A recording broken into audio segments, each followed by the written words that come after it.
the mental transmitter of Marvel. This video is purely for entertainment and does not infringe on copyrights or laws. The rights to the novel and image belong to the original author. We do not claim ownership. Don't like waiting and want to listen to this fanfic in full now? Subscribe to our Patreon, where you'll find the best fanfics. Chapter 76 Orc Attack. Hatching dinosaur eggs is a very difficult task. Alex and Emma had no experience with this, so they set out to set up an incubator for the eggs based on a few experiments. It was a separate, isolated stone chamber that maintained a constant temperature. To ensure a successful hatch, Alex and Emma didn't leave the cave for 3 months. They stayed near the cave and never set foot in the swamp. After much effort, the eggs finally hatched successfully. Alex and Emma couldn't help but hug each other excitedly as they watched the pterosaur hatch. After a while, they came to their senses. Alex hurriedly pushed Emma away from his arms, turned around, and carefully picked up the pterosaur, which had just opened its eyes, with a look of excitement on his face. Emma came over, watching the pterosaur sniffing around, and quickly warned, "Give him something to eat. He's hungry." After a flurry of activity, the pterosaur finished its last bowl of broth and drifted off to sleep contentedly. Alex and Emma, exhausted, also drifted off to sleep. For 3 months, they hadn't slept well. They'd been waking up every half hour to check on the incubator, fearing the temperature would rise or fall. It was exhausting.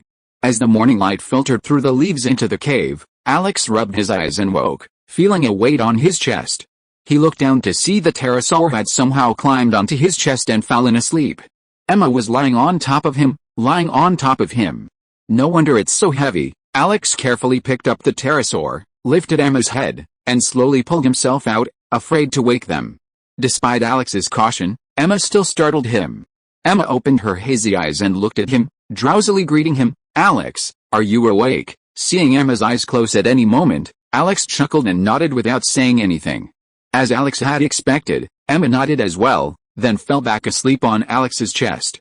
Alex felt a mixture of amusement and annoyance as he watched the man and the dragon continue to sleep. "Well, I'll go back to sleep too." Seeing he couldn't escape, Alex decided to do the same, seeing no danger. However, just as Alex closed his eyes, the ground suddenly began to shake violently. Earthquake! Alex jumped up, ignoring the pterosaur and Emma, his face filled with terror. In a previous life, Alex had experienced China's most terrifying earthquake and had always harbored a fear of earthquakes. Emma had finally regained consciousness, though her expression wasn't as panicked as Alex's. She shook her head and said calmly, "It doesn't look like an earthquake. Let's go check it out." Alex also realized the shaking beneath his feet didn't resemble an earthquake, and with a sense of relief, he followed Emma out of the cave. Upon seeing the scene outside, Alex and Emma were stunned. The massive dinosaurs, like speeding bulldozers, tore through the dense jungle, unstoppable. The sturdy old tree they were hugging was like a thin bamboo pole, easily toppled to the ground, even its roots exposed. Could this be the legendary beast tide? Alex was stunned for a long time before closing his mouth, and said in disbelief, "A dinosaur riot? No, these dinosaurs are mounts." Emma's face became very serious, and her 2 light eyebrows were tightly furrowed. She pointed at the running dinosaurs and said in a gloomy tone, "Look, there are people standing on them, mounts." Alex looked at the upper body of the dinosaur in surprise. And sure enough, he saw human figures standing on it. There really are dragon knights. They're orcs, forest orcs, coming to attack the swamp people. In this moment, Emma had secretly sensed a dragon knight and learned a lot of information. Her face turned pale. "We must leave here immediately. It will be terrible if they find us." Alex was not surprised but happy when he heard this. He asked in a hurry, "Then can we take advantage of the opportunity to fish in troubled waters and sneak through the swamp?" "Stop dreaming." Emma reached out and grabbed Alex, and without caring about anything in the cave, she turned around and ran in the opposite direction of the group of forest orcs riding dinosaurs, heading towards the depths of the forest. After running with Emma for more than an hour, Alex looked at Emma in some confusion. "What did you find that made you run so fast?" "The orcs are probably determined to destroy the swamp people this time. Not only have the forest people who control dinosaurs joined, but also many orc races such as pterosaurs and apes have joined in." Emma's face turned red after running all the way, and she was gasping for breath. She rested for a while before continuing, "Now, the swamp is surrounded by orcs. If you continue to stay there, you will be discovered sooner or later." "Hasn't it been going well all the time?" Alex was even more surprised. He teased the little pterosaur in his arms with one hand and looked up at Emma. A small fight every 3 days and a big fight every 5 days, isn't it good? Why is there such a big fuss all of a sudden? I don't know. Emma frowned, shook her head, and was also confused. I tried to sense several people and found that they didn't know anything. It seemed that they ran here to fight the swamp people in a daze. Alex's face grew serious upon hearing this. He turned and looked behind him, somewhat surprised. Although they are uncivilized savages, they still have basic survival wisdom. They wouldn't just come and start a war with the swamp people for no reason, and make such a big fuss. It's really strange. No mistakes, one song, one post, one content, 1 book, 1 forum. Take a look. How about I go and take a look? Emma also felt that there must be something hidden and was eager to find out. Alex reached out to stop Emma, who was about to leave, and handed the pterosaur to her. Take care of it. I'll go and take a look. You don't have telepathy, so it's more convenient for me to go. Emma didn't take the pterosaur. She looked up at Alex and said solemnly, with your limited skills, you'll die if you go. I'd better go? Alex pointed at Emma's skinny arms and legs, and mocked her mercilessly. Besides, gathering information doesn't necessarily require telepathy. Stay here and wait for my good news. Alex handed the little pterosaur to Emma again, not allowing her to refuse. He turned around and disappeared into the bushes with a few leaps. Looking at Alex's disappearing back, Emma gradually became a little dazed. She stroked the little pterosaur's smooth skin with her hands and murmured to herself, "Little pterosaur, do you think he cares about me?" The little pterosaur stretched out its mouth and gently bit Emma's finger, having a lot of fun. Emma continued to ask and answer herself, "He cares about me. I can't hold him back. I will also learn fighting from him in the future, starting from today." Chapter 77 Divine Whale. After bidding Emma farewell, Alex stole his way back to his temporary cave. As expected, the cave was discovered by orcs. Enraged, they madly destroyed everything in the cave, the bedstead, the cooking utensils, and even the beast they hadn't yet dealt with. They chopped it into pieces and dumped it into the stream beside the cave. Alex hid in the bushes nearby, watching the orcs' incoherent chatter, bewildered. Alex realized how foolish it was to have come alone to gather information. He couldn't even understand what the orcs were saying, so how could he possibly gather information? But at this point, Alex couldn't return empty-handed. It would be too humiliating. After several moments in the bushes, Alex felt a sudden jolt as a gust of wind suddenly swept down from above, pressing the dense jungle down half a meter. Alex was startled and dropped to the ground, looking up slightly as he saw a group of dark figures descending from the sky. Alex initially thought they were pterosaurs, but as they landed closer, he realized they were much smaller than the pterosaurs. Only when they landed completely did Alex realize they were most likely the legendary pterosaur men. A massive pterosaur head looked quite bizarre, its hands shaped like pterosaur claws, its arms adorned with webbed feet that resembled wings. Its lower body was human, complete with 2 powerful legs, so muscular they could dent the ground with a single landing. Seeing the pterosaur men's appearance, the orcs calmed down. A massive ape-like figure emerged, babbling incoherently. The pterosaur men, which had just landed, took flight again, disappearing into the azure sky in an instant. Looking in the direction the pterosaurs had disappeared, Alex suspected they were heading toward the swamp. It looked like a war between the orcs and the swampmen was imminent. He wondered what the outcome of this war between these savages would be. While Alex was lost in thought, the ape-man who had just emerged spoke a few more words, and the surrounding orcs dispersed, seemingly passing on a message. "Looks like this ape-man is the leader," Alex observed with some surprise. The ape-man sat calmly on a rock near the cave, his furry head slightly raised, staring ahead at a 15-degree angle, with an inexplicable amusement. Alex hesitated for a moment, then glanced around the ape-man. He saw no orcs within 10 meters.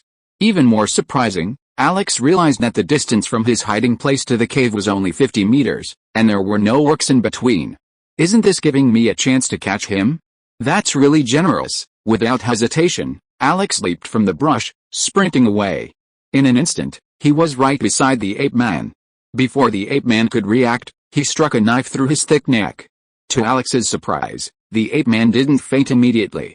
Instead, he roared and lunged at Alex, his hairy face filled with rage, his eyes gleaming with a fierce, murderous glint. "Fuck, what a thick neck," Alex cursed softly. One hand clamped around the ape-man's neck like an iron hoop, while the other hammered relentlessly at the ape-man's heart. The heart is a vital area. A severe blow can cause cardiac arrest, fainting, and even shock or death. Though a savage, the ape-man was still a human, his anatomy not dissimilar to ours. After a few blows, the ape-man seemed unscathed, his arms already grasping Alex's head, as if ready to throw him over his shoulder. Alex wouldn't let him have his way. He suddenly leaped up, his knees driving into the ape's lower back, his weight lurching backward, sending the ape tumbling forward. The ape's massive body crashed to the ground, shaking the very earth. It was unknown where the blow had struck the ape's vitals, but its ferocious struggle ceased, and it seemed to faint. Alex, delighted to see the ape faint, turned his head and surveyed his surroundings, spotting several figures running towards him. Alex, realizing the noise of his struggle with the ape had alarmed the orcs, leaped to his feet, scooped up the ape, and sped away. Even with a single ape in his arms, Alex was incredibly fast, disappearing into the bushes in a few bounds. The approaching orcs, somewhat surprised, searched for the ape, but seeing no sign of him, turned and fled, as if nothing had happened, unaware the ape had been abducted. Alex, unaware of this, feared the orcs might be chasing him, so he hid in the canopy of a giant tree, holding the ape-man. After waiting for over 10 minutes, Alex saw no orcs chasing him. Surprised, he turned to look at the ape-man on his back. Could I have guessed wrong? This guy has no status at all. After a moment's hesitation, Alex finally left with the ape-man. Seeing Alex turn around, Emma, who had been waiting anxiously, immediately lost the worry on her face. She came up to him with a look of joy. Any news? Alex glanced at the ape-man on his back and said uncertainly, you should ask him about this. I think he has a very high status among the orcs. Emma only then noticed the ape-man on Alex's back. She covered her mouth and screamed in surprise. While helping Alex put the ape-man down, she said anxiously, Alex, are you okay? Why did you bring the ape-man back? They won't chase us, will they? Alex waited until Emma stopped, then shook his head and said calmly, don't worry, nothing happened. He patted Emma's shoulder to comfort her, and then said, you should sense his brain and see if there is any news. The tension on Emma's face did not disappear because of Alex's words. She began to sense the ape-man's mind with a heart full of worry, but her eyes were always looking at Alex, and her concern was not concealed. After a long while, Emma finally stopped, gently wiping the beads of sweat from her forehead. She looked at Alex with a strange look in her eyes. Alex was a little flustered by Emma's look and asked anxiously, what's wrong? They're not here to fight the swamp people, Emma said slowly, pointing at the still unconscious ape-man. They're here to capture us, Alex couldn't help but scream, his face filled with surprise. We have no grudges in the past or present, so why would they come to capture us? This is the will of God, the will of God. Hearing Emma's answer, Alex became increasingly confused. Emma pointed in the direction of the swamp, her expression becoming even more strange. The will of God from the temple. P.S. Well, Scorpio is about to go another chapter, making it 5 or 6 chapters in total. Scorpio will try to catch up tomorrow. Special thanks to Xuan Zhang for the golden egg. Scorpio thanks you here. Chapter 78 Pterosaur. Temple. Alex looked at Emma in disbelief. This is getting increasingly chaotic. Can someone tell me what's going on? Emma shook her head and pointed at the unconscious ape-man. He seems confused too, she said helplessly, pointing to the unconscious ape-man. He's just following orders. The true bearer of divine command is a pterosaur man. Perhaps he knows more. Pterosaur man. Alex immediately thought of the pterosaur man that flew into the swamp. It seemed he had landed there to deliver a message or give orders to the ape-man. Thinking of this, Alex quickly looked at Emma and pointed at the ape-man. A pterosaur man came to see him earlier. Did you see what he said to him? After a pause, Alex continued, the pterosaur man then flew into the swamp. Does he have another agenda? Since the orcs were bound by divine command from the temple, the swamp men were likely to follow suit. If the two factions joined forces, Alex would be in for a real headache. They've been asking us about our situation. The ape-man discovered our cave and thinks we've fled to the swamp, Emma quickly relayed from the ape-man's mind. The pterosaurs must have gone to the swamp, probably tracking us down. Alex breathed a sigh of relief after hearing Emma's words and quickly declared, this place isn't safe. We must leave immediately. He had abducted the ape-man. If the pterosaurs discovered us upon their return, they would undoubtedly search everywhere. This place wasn't far from their encampment, And with their speed, they'd be able to find us quickly. Alex's anxiety intensified as he carried Emma on his back and bolted towards the other side of the forest, leaving the poor ape-man mercilessly abandoned. Alex's decision proved wise. Shortly after he left, a dark figure swiftly flew over. It was the pterosaurs. Flying almost close to the treetops, the pterosaur's sharp gaze shone through the jungle floor. He easily spotted the unconscious ape-man and, with a sharp roar, dropped from the sky. Upon discovering the ape-man unconscious, the pterosaur man let out another eerie roar and soared into the sky like a rocket. Then, with a sharp turn, he sped off in the direction Alex had left. Alex hadn't been running long, carrying Emma on his back when a sudden jolt hit him. A dangerous intuition washed over him, and he was secretly shocked. Are they chasing us? Without time to think, Alex found a secluded spot to set Emma down. Then, he leaped into the dense canopy, drew his dagger, and gently brandished it, his eyes fixed on the sky. As Alex had expected, within a few breaths, a dark figure appeared on the horizon, flying towards them at breakneck speed. Pterosaur man, Alex whispered, tightening his grip on the dagger in his right hand, his face filled with nervousness. Alex had no experience dealing with flying creatures. Without telepathic communication, Alex had no advantage at all. He could only rely on a wait-and-see approach, hoping to inflict a heavy blow on the pterosaur man with his first strike. A few breaths passed, and the pterosaur gradually approached, flying directly towards the old tree where Alex was standing. Closer. A drop of sweat dripped down Alex's forehead. Closer still, Alex could no longer feel his heartbeat, his entire attention focused on the approaching pterosaur. Now, Alex growled, suddenly leaping from the treetops, aiming directly at the approaching pterosaur. Landing flawlessly, Alex landed on the pterosaur's back. His dagger dropping without hesitation, aiming to slit its throat. To Alex's dismay, the pterosaur suddenly flipped over, catching him off guard and nearly falling off. In a panic, Alex's dagger pierced the pterosaur's wing, but the force of the dagger saved Alex from falling. The pterosaur let out a scream from the puncture, spinning rapidly in the air, attempting to throw Alex off its back. Alex, having learned his lesson, gripped the pterosaur's waist with his legs like a horse's belly, his arms tightly wrapped around its neck. The dagger remained lodged in its wings, spilling blood. After a prolonged struggle, the pterosaur found himself unable to shake Alex off its back. Reluctantly, it landed, ready to teach Alex a lesson. This was exactly what Alex had intended, a situation he had always sought. In the air, Alex couldn't exert his full strength. The pterosaur finally landed, and just as Alex was about to strike, he was unexpectedly thrown over the pterosaur's shoulder, sending him carelessly flying. Alex was unaware of the common saying in the jungle, don't mess with a pterosaur in flight, and even more so, don't mess with one on the ground. The pterosaur is a natural fighter, and few in the jungle can rival him. An over-the-shoulder throw knocked Alex completely unconscious. It took him a long time to stand up in a daze. He looked up and found the pterosaur man frozen in the same position he had used to throw him. Emma. Alex turned his head to look at where Emma was hiding. Sure enough, Emma had run out at some point, her face slightly pale. Telepathically controlling others is very energy-consuming. Alex didn't hesitate at all. He leaped several meters away and landed in front of the pterosaur man. Then he kicked him in the crotch. The pterosaur man's upper body was that of a pterosaur, which should be different from a human's. Many of the upper body's vital points were inaccessible, so Alex could only resort to such a despicable method. One kick and the family line would be cut off. 2 kicks and everything would be destroyed. No mistake in one poem, one post, one content, one book, one forum. Taking advantage of the moment Emma was controlling the pterosaur, Alex unleashed a flurry of kicks, causing the still-controlled pterosaur to let out a shrill wail and, as expected, faint on the spot. Alex glanced at the pterosaur, now crumpled to the ground, his instep curiously fixed, thinking to himself, that crotch kick is still the best. I'll use it next time. Emma, unable to resist, slowly lowered herself to the ground, leaning against an old tree, gasping for air. In her arms, the little pterosaur imitated Emma's movements, its pink tongue adorably lolling out. Alex paid no attention to Emma.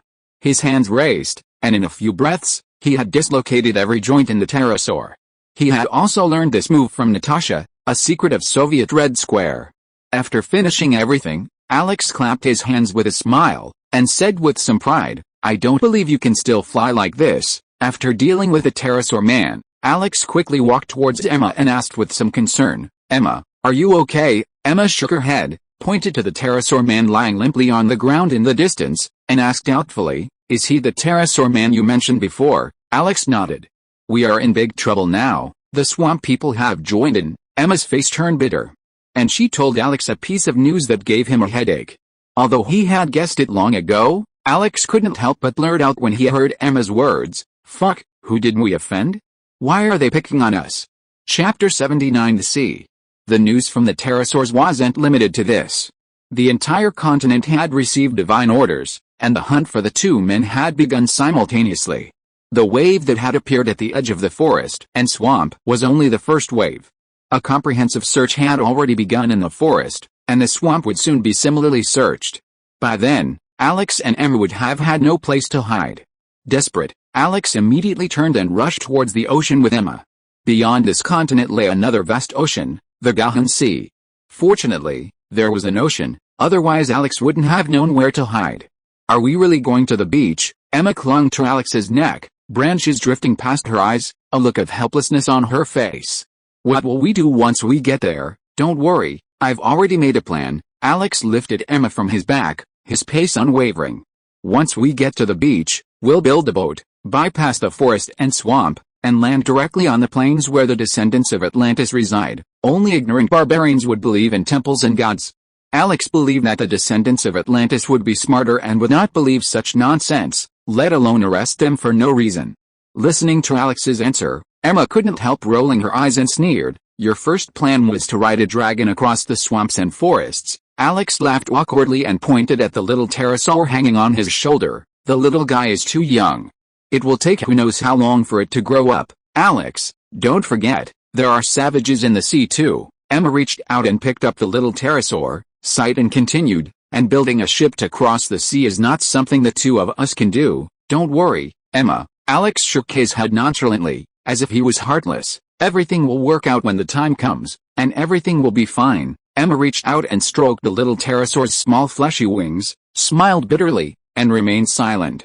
7 days passed in the blink of an eye, and the air was filled with a faint scent of the sea. After 7 days of frantic running, Alex's pace inevitably slowed. Finding a secluded cave, Alex decided to rest for a while, both to replenish his supplies and because he truly needed some rest. "Alex, get some sleep." Emma, seeing Alex's exhausted face, felt pity. Unable to bear his fatigue, she forced him to rest. "Leave the food to me, you." Alex was a little worried. Emma's fighting ability was almost non-existent. If she went hunting for wild animals, she'd be lucky not to get eaten. Emma chuckled and pointed to a small pterosaur nearby, now roughly the size of a cat, which had grown several times. "With Kiki here, it'll be fine." Alex was still worried. The pterosaur had grown considerably, but its claws hadn't even fully grown yet. What good would it do to have it around? Kiki, however, was displeased at this. He flew to Alex's side and unleashed a ball of fire. The fist-sized flame flew half a meter before dissipating, not even catching a hair on Alex's head. Alex reached out and pulled Kiki into his hand, rubbing Kiki's head with one hand. He asked in confusion, "Aren't you a pterodactyl? How did you become a fire-breathing dragon?" Kiki flapped his wings and struggled to escape from Alex's grasp. His large, green eyes glared at him fiercely, as if to say, "You wicked master. You don't even understand what I am." As Kiki grew, he looked nothing like a pterodactyl. Instead, he resembled the dragons of Western legends, especially his fire-breathing ability, a skill unique to dragons in Western fantasy novels. "Don't worry, with Kiki and I here, we'll be fine." Emma picked up Kiki and, without waiting for Alex to speak, turned and walked out of the cave. As Emma gradually faded from view, Alex gave up trying. He leaned his head against the rock wall and fell asleep. After 7 days of non-stop travel, Alex was truly exhausted. He didn't know how long he'd slept when the aroma of meat lured him awake. Looking up, he saw Emma sitting by the fire, leaning against a large, golden hunk of meat. Kiki was crouched nearby, her small, green eyes filled with anticipation. Emma immediately noticed Alex was awake, smiled, and turned to call out, "Are you awake? The meat's almost done. Come join us." Alex made a move to stand, and a piece of animal skin slipped off his body. It was the one he'd made for Emma some time ago. Carefully putting the hide away, Alex naturally sat down beside Emma, took the large piece of barbecue she offered, and unceremoniously began to chew on it. As he gnawed, he asked, "Any news?" Throughout the journey, Alex had been constantly gathering information. With Emma's telepathy, gathering information became much simpler. Thanks to his powerful information gathering, Alex evaded many orcs' pursuits. "No news," Emma casually replied, concentrating on the roasting meat over the fire. Alex nodded, saying nothing more, chewing the chewy meat in his mouth with big mouthfuls. After a while, Alex finished off a large piece of meat in his hand and was about to reach for another piece when Emma suddenly spoke, as if remembering something. "Oh, I almost forgot. We're not far from the sea here. There's a rumor among the orcs that some have encountered outsiders by the sea." "Outsiders?" Alex suddenly jumped up, dropping the meat he had just grabbed to the ground. His face, now somewhat refreshed, was filled with excitement. "It's just a rumor. I've checked with several orcs, but no one's actually seen one." Emma shrugged nonchalantly. "You know, there's a lot of such rumors, and they're all fake. Just like humans yearn for and fantasize about aliens, the orcs here often harbor such fantasies," which gave Alex several unexpected surprises along the way. What if it's true? Even after being deceived several times, Alex always held on to a glimmer of hope. After all, the path to the temple was so far and inaccessible, making the sudden appearance of aliens more likely. Emma curled her lips and said casually, "The news came from the coast. We'll know once we get there." After a hearty dinner, Alex didn't rest. Instead, he took Emma and Kiki and headed out to sea all night. When the sky broke with a hint of dawn, Alex finally reached the coast. Gazing at the endless blue water, Alex felt as if he were back in England. The east coast of England bore many similarities to what he saw before him. Chapter 80: The Island and the Ship. "What do we do now?" Emma jumped off Alex's back, looked at the calm sea in the distance, and turned to Alex. "Are we really going to build a ship?" Emma had no hope for Alex's so-called plan to cross the ocean. Alex shook his head, gazing into the distance, as if searching for something. "Don't rush the shipbuilding process. Look for the outsiders first. Maybe they have a ship." "You're dreaming." Emma rolled her eyes again. Sometimes Alex was rational, sometimes naive, making Emma feel a little confused. Sometimes she wanted to crack Alex's head open and see what was inside. Alex shrugged, smiled nonchalantly, and didn't reply. In such a desperate situation, one always has a little hope. What if it could come true? Alex and Emma visited a nearby tribe of orcs, a tribe resembling giant bats. In broad daylight, these bat people were snoring in their cave-built tribe, not even noticing the arrival of Alex and Emma, which was a bit difficult for both of them to adapt to. Alex was responsible for capturing people, while Emma was responsible for gathering information through telepathy. The two worked together very well, and in just a few moments, they had compiled information on more than 10 people. These bat people have discovered outsiders, but it seems that they are not on the beach, but on an isolated island in the sea. Emma summarized all the information and looked at Alex in confusion. But there is no island nearby. The sea was endless, without any obstruction, let alone a large island. "Any news about that island?" Alex turned to look out to sea, a flicker of confusion in his eyes. Could it be one of those ghost islands that appear and disappear? Emma shook her head, her face firm. "It's not a ghost island. These bat people see it every day." Could it be that our eyes are blurry? Alex felt something was odd, rubbing his eyes vigorously, then staring out at the sea. "Why can't we see it?" Emma's expression shifted, and she pointed at the bat people's eyes, a little skeptical. "Could it be that their eyes are different from ours, and they can see things we can't?" "That's very possible." Alex pinched his chin, looked at the bat people's strange eyes, and nodded in agreement. "Search their memories to find the location of the island, and then we can feel our way there." Even if they couldn't see it, they could feel it, just like a blind person, they could always find it. Emma's speed was very fast, and she quickly found the location of the island. It was only 5 kilometers from the coast, and if she was swimming fast, she could reach it in 10 minutes, and if she was swimming slowly, she could reach it in 20 minutes or so. After confirming their location, Alex and Emma jumped into the sea without hesitation. The water was unexpectedly warm, and the sunlight and seawater were so pleasant that they felt intoxicated. Alex and Emma, both preoccupied, didn't lose themselves in the moment, and swam swiftly towards the island. After about 10 minutes, they were almost there, but they didn't see or encounter any obstacles, swimming straight past it. "What's going on?" Floating in the waters near the island, Alex grew agitated, his voice rising unconsciously. Emma shook her head, equally bewildered. Bad people see it every day, but we can't see or find it. Could it be this island? Alex was startled, turning his head to look at the distant shore. There was complete silence, not a single sound. No, we were wrong. What? Emma looked at Alex, puzzled, unable to understand his sudden excitement. Bats are nocturnal, and these bat people are pretty much the same, sleeping in broad daylight. Alex grew increasingly excited as he spoke, leaping joyfully in the water. The bat people can see it every day, which means every night. So, that island must also be nocturnal, which is why the bat people can see it every day, while we can't. Emma suddenly realized, looking at Alex with admiration. So what do we do now? Wait until night? No, let's go down to the seabed first. Alex glanced down at the bottom and said doubtfully, I guess the island is down there during the day and surfaces at night. Without waiting for Emma's response, Alex dived down and swam towards the seabed like a fish. In just a few moments, Alex reached the bottom of the sea and saw a huge bulge.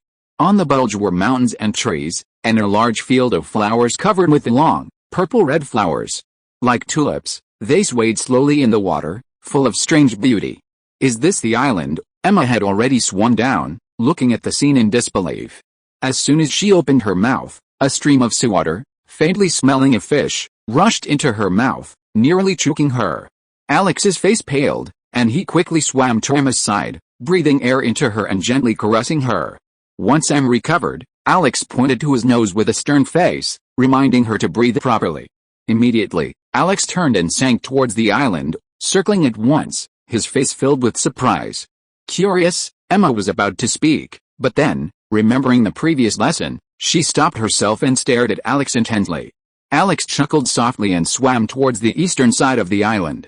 A large ship, anchored on the shore, first came into view. 2/3 of its hull had landed on the island, crushing a large area of trees. Even more astonishing was the German writing on the ship, with a prominent swastika symbol emblazoned on its hull. Seeing the big ship, Emma forgot her previous lesson and shouted, "This, no mistake." As soon as she said a word, the fishy seawater immediately poured into her mouth. Emma choked a few times and quickly reacted. While crying, she pointed at the big ship and turned to look at Alex, her face full of surprise, as if saying, "How did this ship get here?" Alex noticed that Emma's eyes were a little red, probably because of choking on the water, and pulled Emma back to the surface of the sea. Taking a deep breath of fresh air, Emma finally asked, "Why is the ship here?" After the first question, the second question popped up, "Is this a secret experimental base?" Alex shook his head and said with a hint of doubt, "As far as I know, can't have such a huge secret experimental base. Since the destruction of Hydra, the little mustache doesn't have any decent experimental base at all. Then what's the matter with that ship?" Alex was stunned by Emma's question. After a long silence, he slowly said, "Wait until the island floats up. We'll go up and take a good look and we'll know. P.S. After waiting until now, Scorpio finally finished a chapter, and will continue tomorrow." Chapter 81 Blue Diamond.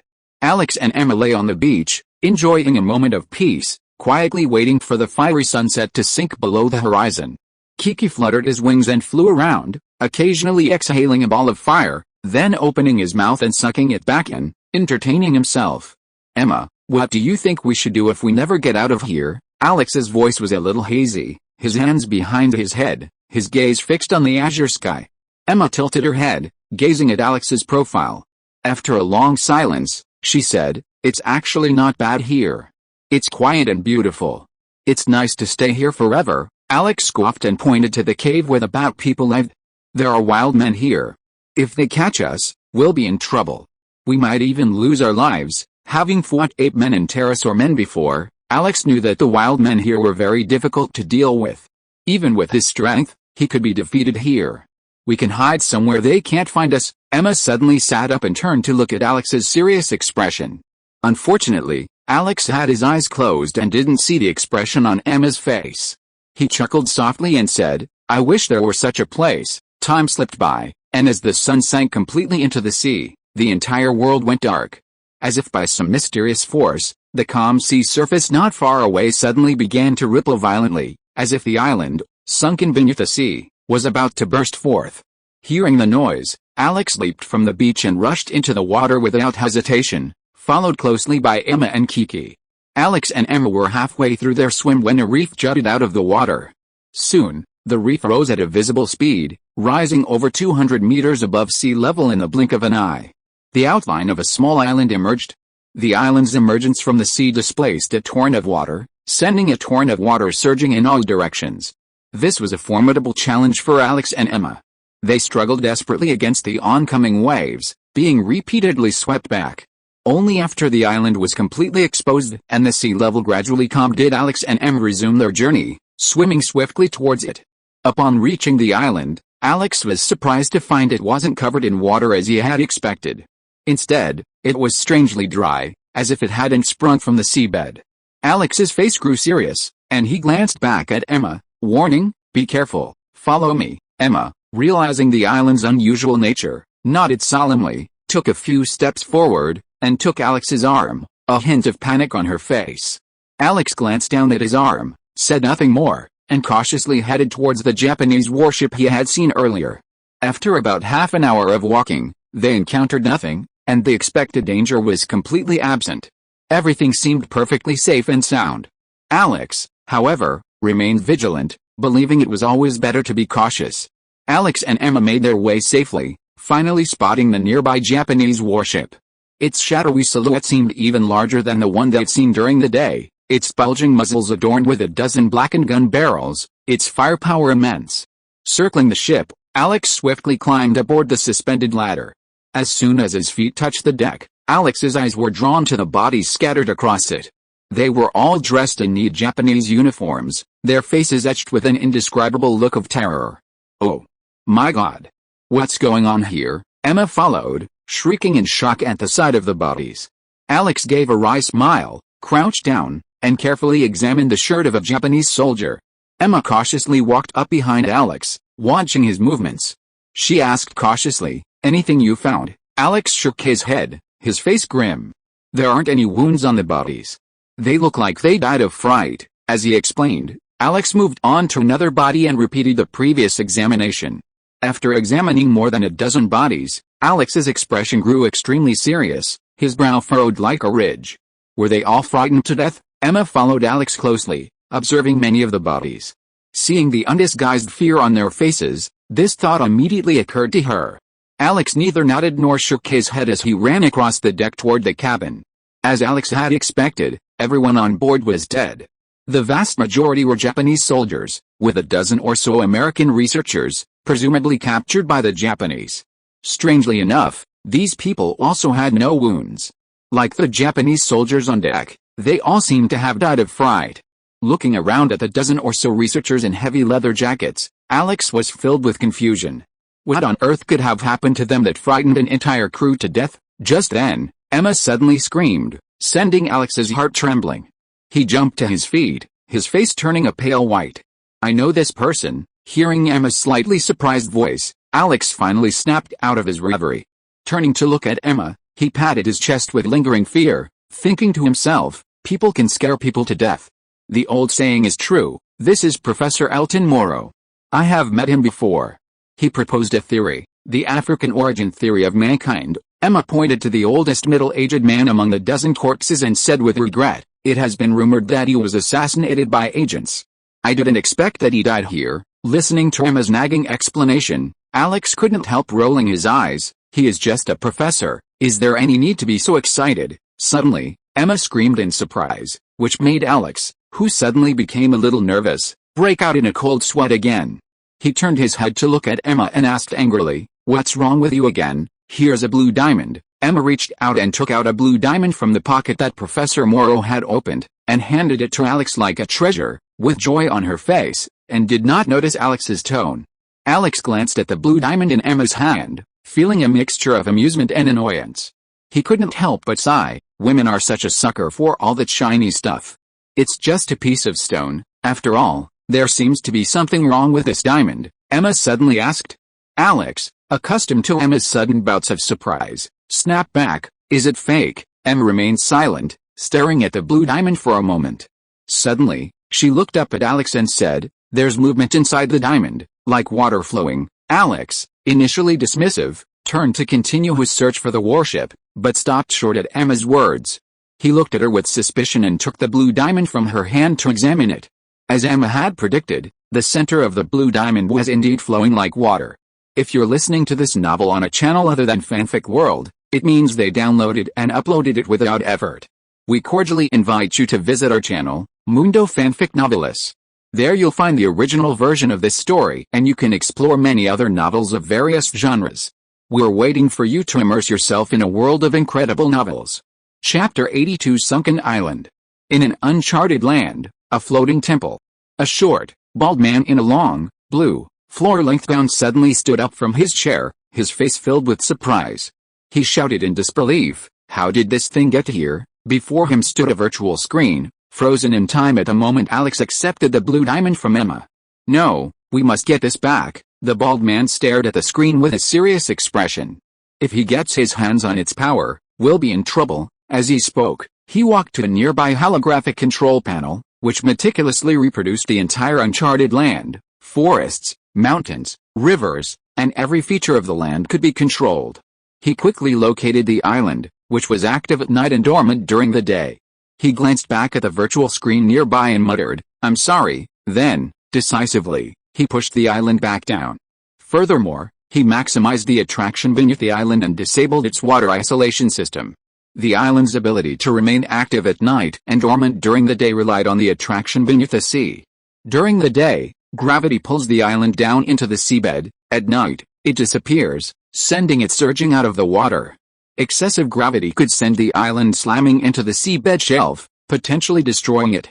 Seawater isolation is another crucial feature of the island. It shields the island from the seabed as it sinks, protecting the vegetation and soil from the seawater. The bald man was intent on destroying the island and killing Alex and Emma. The moment the bald man began, Alex, atop the island and inside the warship, felt a sudden tremor, a sense of danger welling up within him. Before Alex could react, the ground shook as if by an earthquake. What happened? Emma clutched Alex tightly, surveying her surroundings with a touch of fear. Kiki flew over and dove into the hide covering Alex's chest, timidly poking his head out, his eyes filled with fear. Alex didn't have time to elaborate. He grabbed Emma by the waist and rushed out of the warship.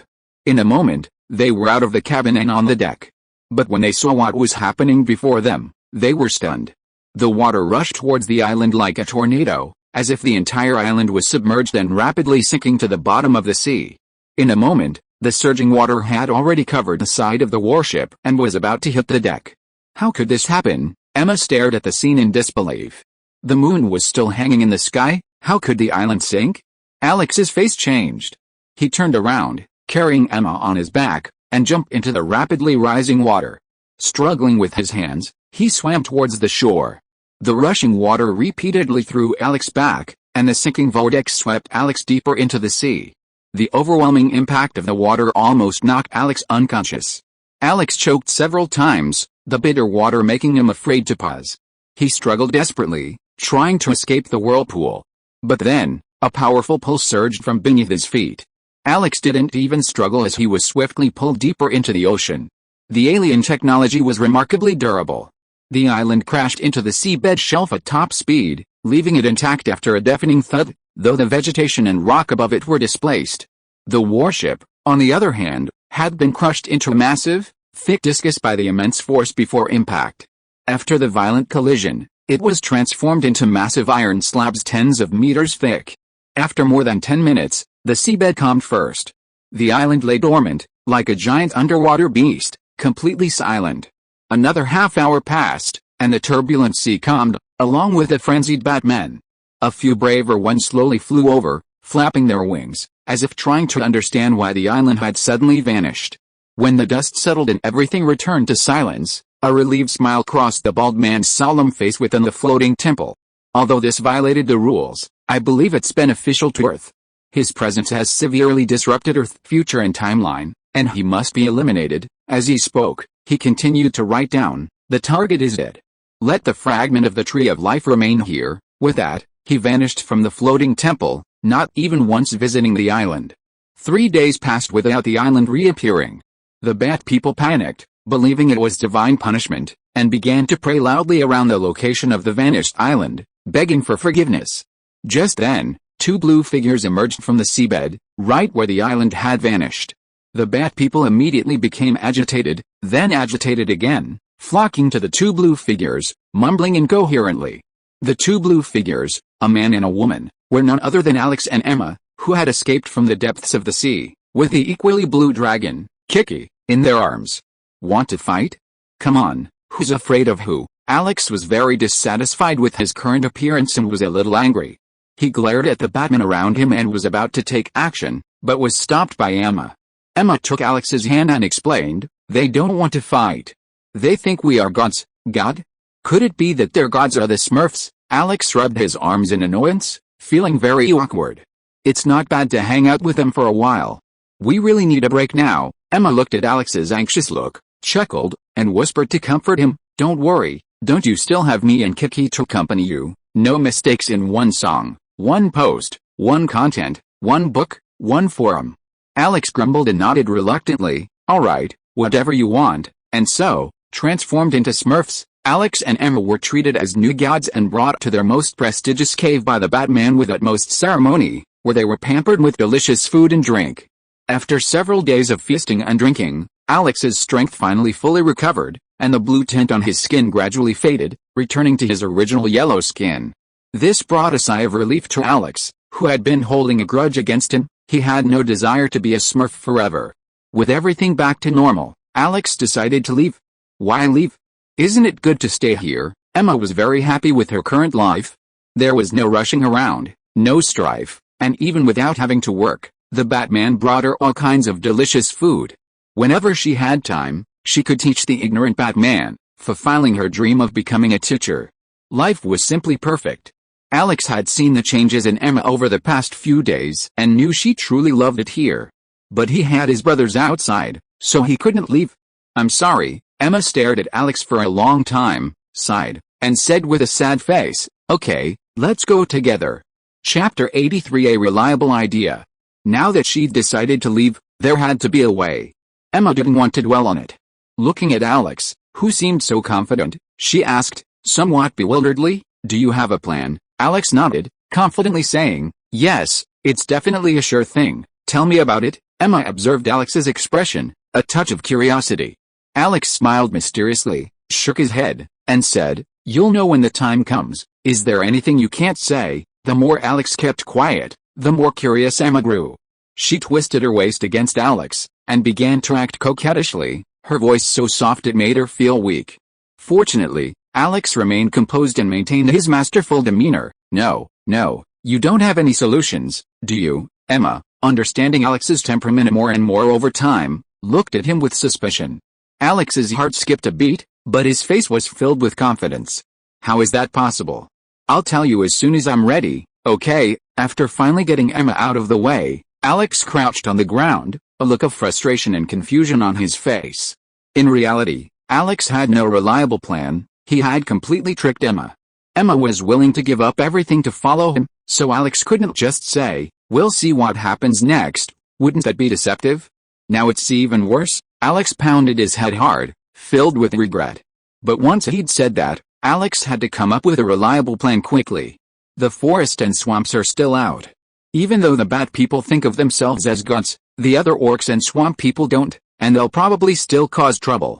So, the only way is to go by sea. After much deliberation, Alex returned to his old plan. But as Emma had said, building a boat capable of crossing the sea wouldn't be something just two people could do. Besides, neither of them had the talent or skills for it, so even building a raft might be a problem. Originally, the warship on the island could be borrowed, but now it's become a thick block of iron, unusable. Ship, Alex kept wondering, mumbling to himself, as if a few more times could conjure a large ship out of thin air. He muttered for who knows how long before an idea struck Alex. It sounded a bit far-fetched, but to Alex, it seemed incredibly plausible. "What?" Emma looked at him in surprise, a bit incredulous. "Is this what you call a very plausible idea? What ship is more sturdy than that island?" Alex argued, a little unconvinced. "As long as we solve the gravity problem on the seabed, it can drift freely on the surface.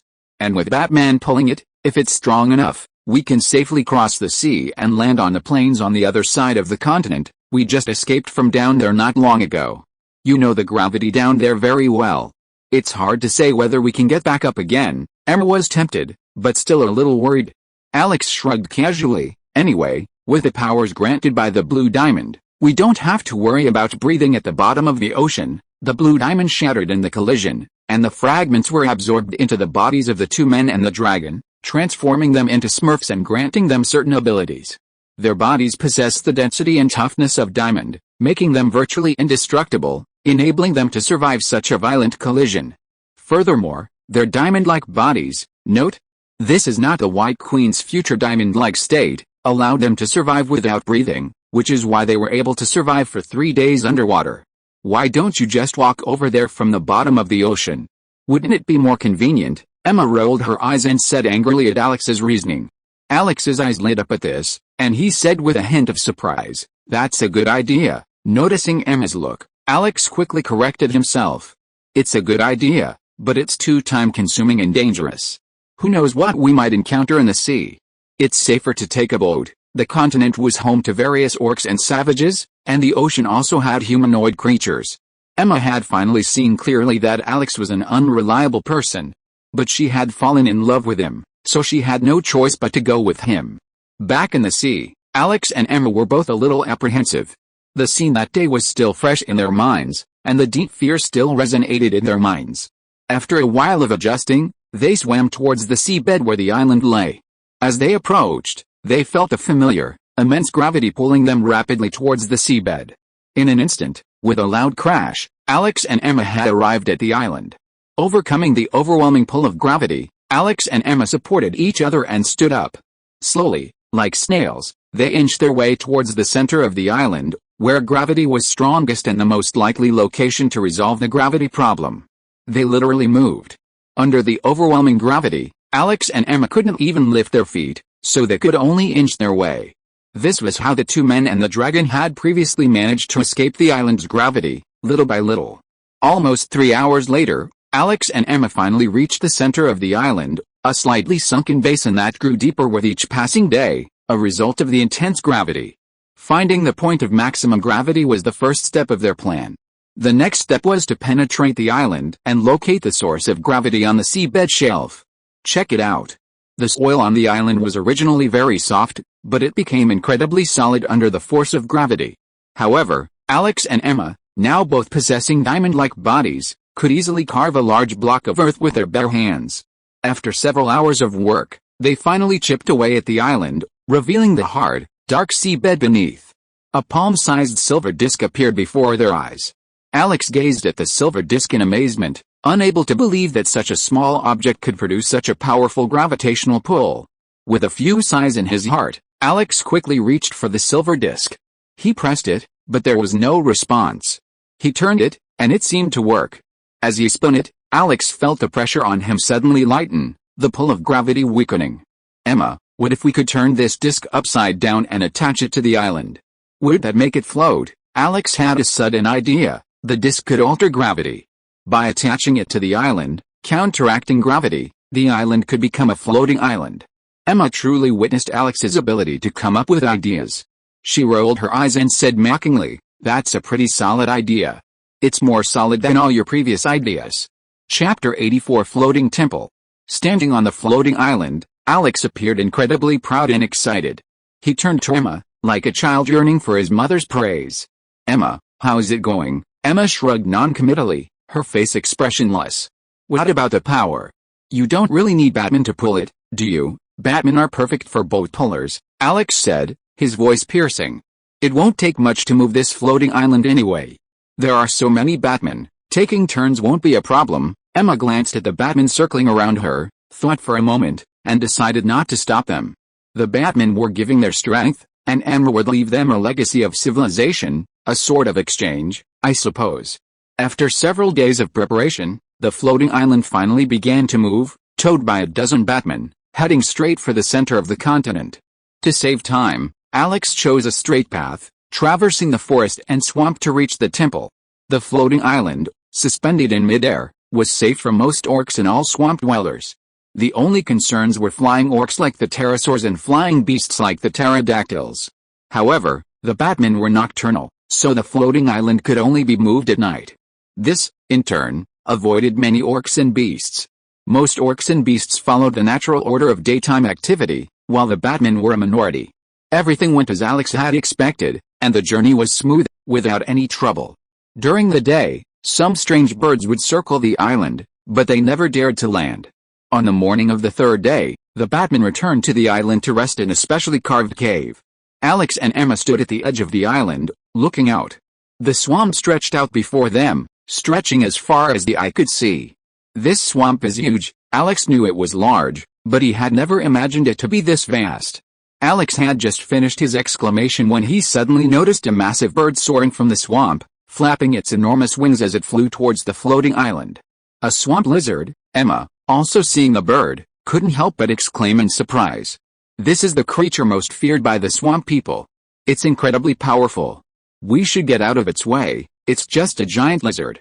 What's there to be afraid of? Alex remained unfazed, watching the approaching lizard at leisure, a flicker of delight in his eyes. Emma turned to look at Alex, catching his smile and becoming anxious. It's so late, and you're still smiling? Let's just get back. There's no need to fight it, Emma. Don't you think it's a perfect tracker? Alex said excitedly, pointing to the approaching lizard.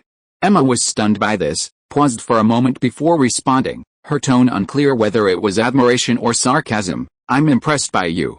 You really dare to dream of anything. Remember this, the bigger your heart, the bigger your stage. Alex suddenly shouted, stepped back, accelerated, and charged, leaping onto the back of a flying lizard. The lizard was enormous, almost as big as a Boeing 747, its head the size of a person, and its spacious back could easily accommodate several mahjong tables. Its wings flapped, whipping up gusts of wind that made Alex barely able to stand. Looking at Alex perched on the lizard's back, Emma sighed, her telepathy activated, and she instantly controlled the lizard. The lizard's head was large, but its brain was too small, and its telepathic power was incredibly weak. Emma controlled it easily, far more easily than most dinosaurs. I've got it under control, Emma said quickly, her tone filled with surprise as she watched Alex prepare to leap onto the lizard's head. Alex froze, turning to look at Emma in disbelief. Emma didn't explain, but demonstrated with her actions that she truly controlled the swamp lizard. Landing back on the island, Alex circled the swamp lizard, which lay obediently on the ground, several times, still in disbelief. This thing is so easy to control, Emma nodded, a strange expression on her face. I didn't expect it to be so easy to control. Gesturing at the swamp lizard's enormous body and then pointing at its head, Alex said with disdain, all big, no brains. Under Emma's control, the swamp lizard took over the Batman's position, pulling the floating island forward, far faster than the Batman. With the swamp lizard by day and the Batman by night, the floating island's speed doubled. In just 7 days, they had crossed the swamp, and a denser forest appeared before their eyes. As soon as they entered the forest, the floating island encountered danger. A dozen pterosaurs suddenly burst out of the forest. The swamp lizard, which was flying hard, was torn to pieces by the pterosaurs at first sight, and fell into the forest below in a rain of flesh and blood. The smell of blood further aroused the pterosaurs' ferocity, and they emitted strange roars around the floating island, as if in provocation. Alex stood on the island, his face flushed, and his eyes gleamed with a murderous gleam. Alex, don't be impulsive, you are no match for them. Emma grabbed Alex's right hand with both hands and tried to persuade him. Alex had suffered a lot from just one pterosaur, and now there were more than a dozen pterosaurs. Even with Emma's telepathic help, the chances of victory were slim. Have you forgotten? Our bodies are made of diamond. Alex broke free from Emma's grasp, glanced back at her, and declared confidently, they can't even cut my skin. They're no match for me. Alex leaped forward a few steps, standing in a clearing on the floating island. He raised his head and roared at the dozen or so pterosaurs, responding to their provocation without a trace of fear. A dozen pterosaurs roared in unison and swooped down at Alex, their maws slightly gaping in a grin. Alex snorted coldly and assumed a stance, his eyes fixed on the leading pterosaur. He ignored the others. Kill, Alex roared, then suddenly leaped to his feet, charging at the leader and delivering a lightning-fast punch to the head. With a loud thud, the pterosaur's head shattered, milky white brains splattering across the floor. Alex froze, staring blankly at his fist. Emma, who had just arrived to lend a helping hand, was also stunned, her mouth wide open. Kiki, perched on her shoulder, collapsed headfirst. The remaining pterosaurs were also stunned, their attacks forgotten, their fierce eyes tinged with fear. Alex, transformed by the super soldier serum, had already reached superhuman strength, and the blue diamond transformation had multiplied his power. Furthermore, Alex's body had become like diamond, so his punch was comparable to a meteor hammer, shattering the pterosaur's head with no surprise. With this realization, Alex's confidence soared. Like a tiger among a flock of sheep, he fought with all his might, instantly crippling the 3 stunned pterosaurs. The remaining pterosaurs also regained their composure, screaming and soaring into the sky, quickly fleeing the floating island. Watching the pterosaurs retreat, Alex felt resentful but helpless. Unable to fly and without telepathic transmission, he was completely helpless against them. Without the swamp lizards, the floating island's speed immediately slowed down. Fortunately, after the pterosaur's provocation, the floating island's reputation spread throughout the forest. No one dared to challenge it anymore, not even birds. After nearly 2 weeks of effort, a massive floating island emerged above a vast lake, its buildings teeming with grandeur, resembling the legendary floating temple. Chapter 85 Observer. Finally, we've reached the temple. Alex's face darkened as he gazed at the massive floating island before him, a massive structure more than 10 times larger than the one beneath him. I want to see which god is trying to capture us. Alex had always remembered the divine decree from the temple to capture them. Looking at the vast island before them, Emma asked with some concern, are there really gods? Such a vast island, such magnificent architecture, seemed like something only a legendary deity could have built. Bullshit gods, to Alex. So-called gods were merely powerful aliens with special abilities, like Thor and Loki. Whoever it is, I'm going to give them a beating today, he muttered, hoping it wasn't a master like Thor. Although he had blasted the pterosaur man's head with one punch, Alex knew his own strength. He could handle a savage, but if he faced a master of Thor's caliber, he'd be done for. Easily landing on the giant island, Alex, observing the surrounding architecture unlike any seen on Earth, confirmed his suspicions. The floating temple was, in fact, an alien base, and the entire continent was likely an alien experimental base. As was customary, the more important things were placed closer to the center. Without pausing, Alex strode towards the center of the island. As Alex and Emma stepped onto the floating island, the bald man who had appeared in the floating temple suddenly stood up from a majestic palace on the moon, his face filled with astonishment.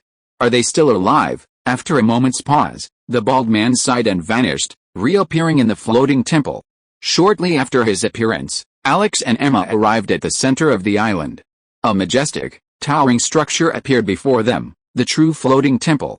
As they approached the floating temple, a short, bald man suddenly appeared, his rough face a look of deep resignation.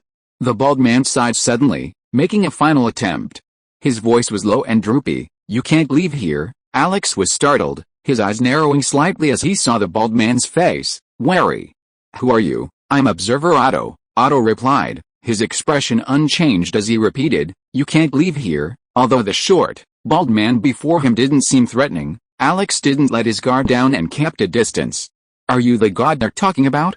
Are you the one issuing the divine decree to capture us? Otto didn't answer, simply repeating, you can't leave here, you idiot. Alex cursed under his breath, suddenly lunging forward and punching Otto's bald head. To Alex's surprise, Otto didn't dodge, as if ready to take the blow head-on. Alex snorted coldly, increasing the force in his fist. He showed no intention of holding back. With a thud, fist and head collided. There was no expected brain-shattering blow, nor was there the imagined brain splattering. In reality, Otto's head didn't even budge. Alex stared at his fist in amazement. The touch was real, not a hint of falsehood, and the force was powerful. This only proved that the so-called observer Otto before him was far more powerful than Alex had imagined. With this thought, Alex quickly retracted his fist and stepped back, taking advantage of the situation to shield Emma behind him. He looked at Otto with fear in his eyes. Who are you? What do you want to do? I am Observer Otto. I exist to record major events in the universe, especially major ones. My primary responsibility is Earth. Otto didn't attack, nor did he show any anger.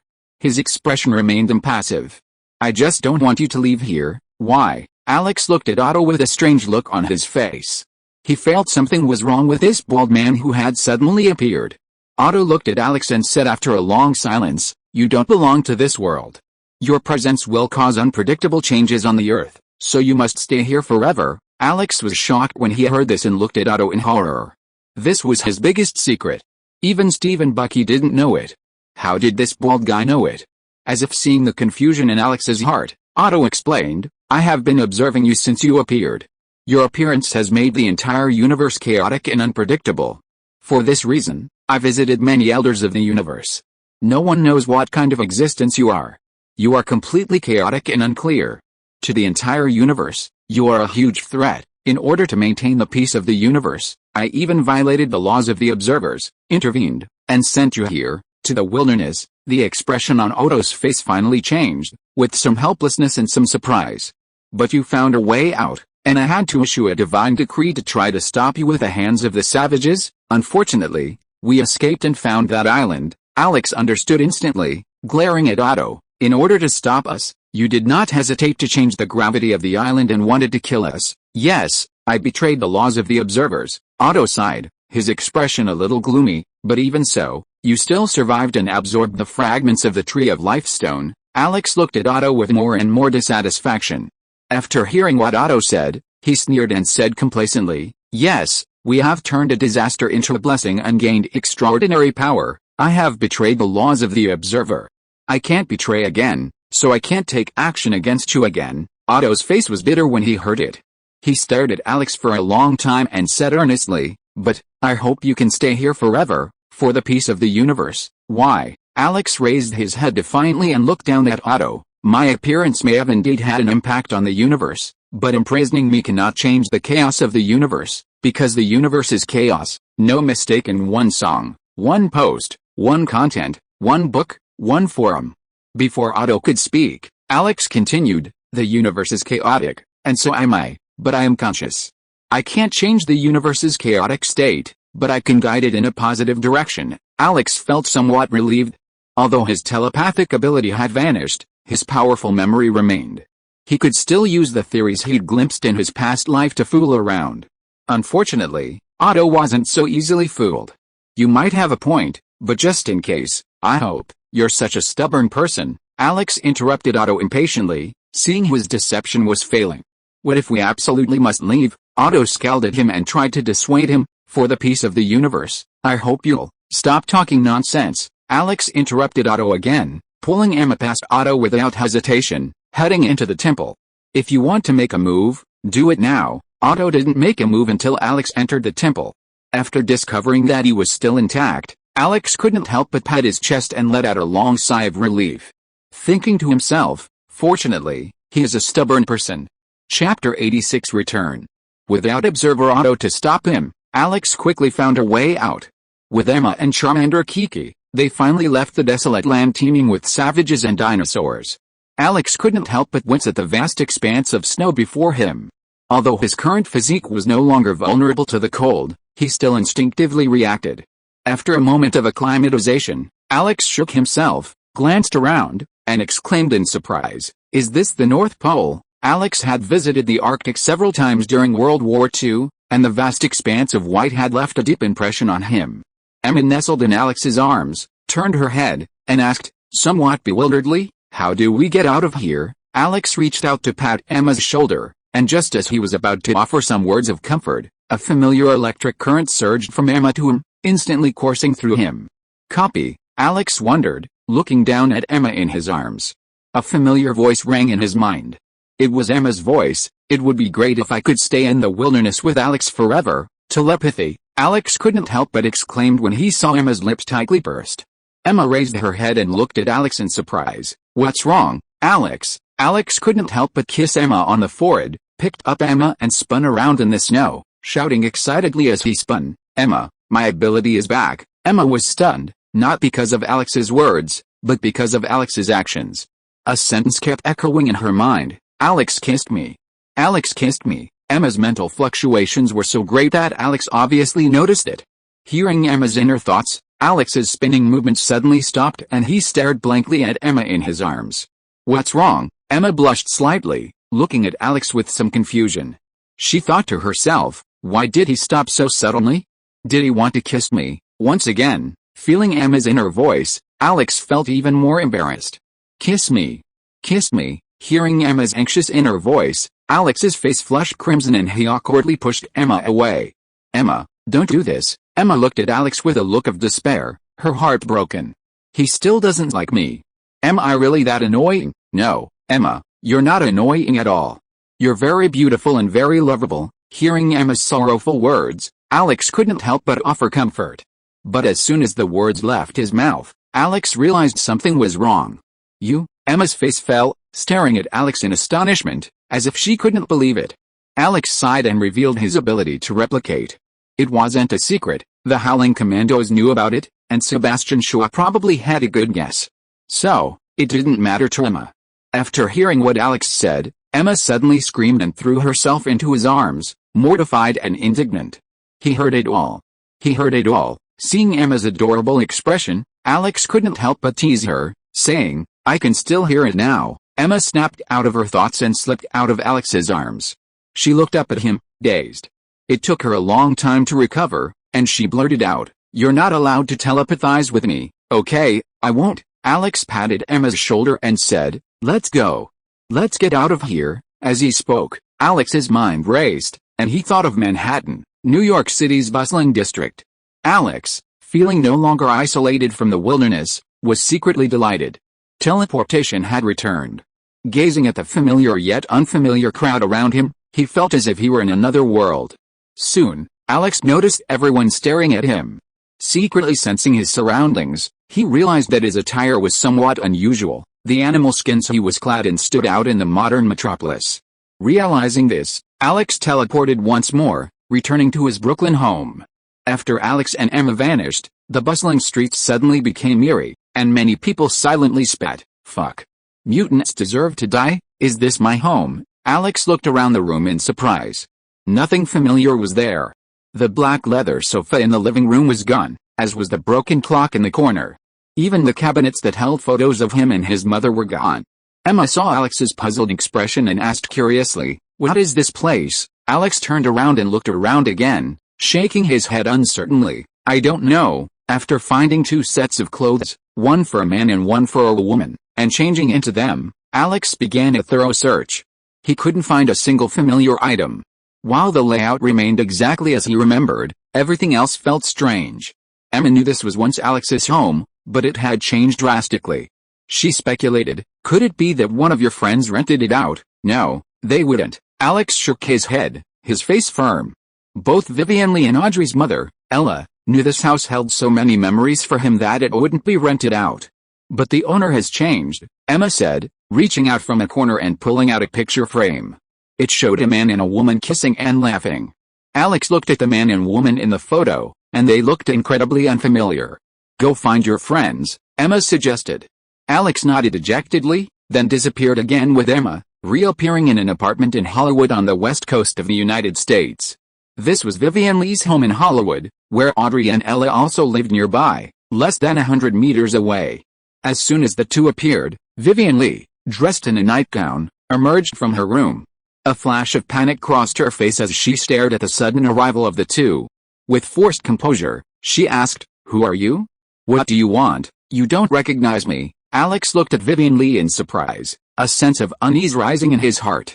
Percy, I'm Alex Zhang. Vivian Lee took a few steps back, a little panicked. Sorry, I don't know you. You'd better leave quickly, or I'll call for help. Seeing Vivian Lee's expression, which didn't seem fake, Alex was stunned. He stared at her blankly, unsure what to do. I searched her memory, and she really doesn't know you. Emma leaned close to Alex's ear and whispered, but I found that her memory seemed to have been modified. What? Alex was shocked and turned to look at Emma. At the same time, he searched Vivian Lee's memory telepathically. After a moment, he growled angrily, Who is it? Who is it? A light bulb went off in his head, and Alex thought of Otto, who called himself the Observer. Yes, it must be that bald guy. It must be him. It must be him. Chapter 87 The Forgotten. As soon as he finished speaking, Alex vanished, leaving the two women staring at each other in bewilderment. Emma knew Alex must have gone to the floating temple in the Savage Lands to find the Observer. Without a second thought, she knocked Vivian unconscious and found a place to sit and wait for Alex's return. Less than 5 minutes later, Alex returned, looking dejected. Seeing Alex's expression, Emma knew he hadn't found the observer. Without questioning, she offered solace. Alex, maybe this was just a fluke. Let's go check on your other friends. Alex's expression faltered. He turned to glance at Vivian, who lay slumped on the sofa, and vanished with Emma in an instant. Mom, Alex whispered, a mixture of anticipation and trepidation, as he watched the familiar figure bustling about in the kitchen. The woman, seemingly preparing breakfast, suddenly heard a sound behind her. She shuddered and spun quickly, her face a touch of panic. Seeing the strangeness and fear in Ella's eyes, Alex knew she had forgotten him, too. Mom, who's here? Just then, a cheerful voice echoed from a room. A tall girl pushed open the door and stepped out, a delicate smile on her face. Alex's voice trembled with excitement at the sight of her. Audrey. Shortly after arriving in this world, Alex had abandoned everything and fled to war-torn Europe, determined to rescue the angel in his heart. Despite enduring countless hardships, they finally returned to the United States safely. Audrey stared at Alex, a dazed expression on her face. Her pale brows furrowed slightly, her brown eyes filled with confusion.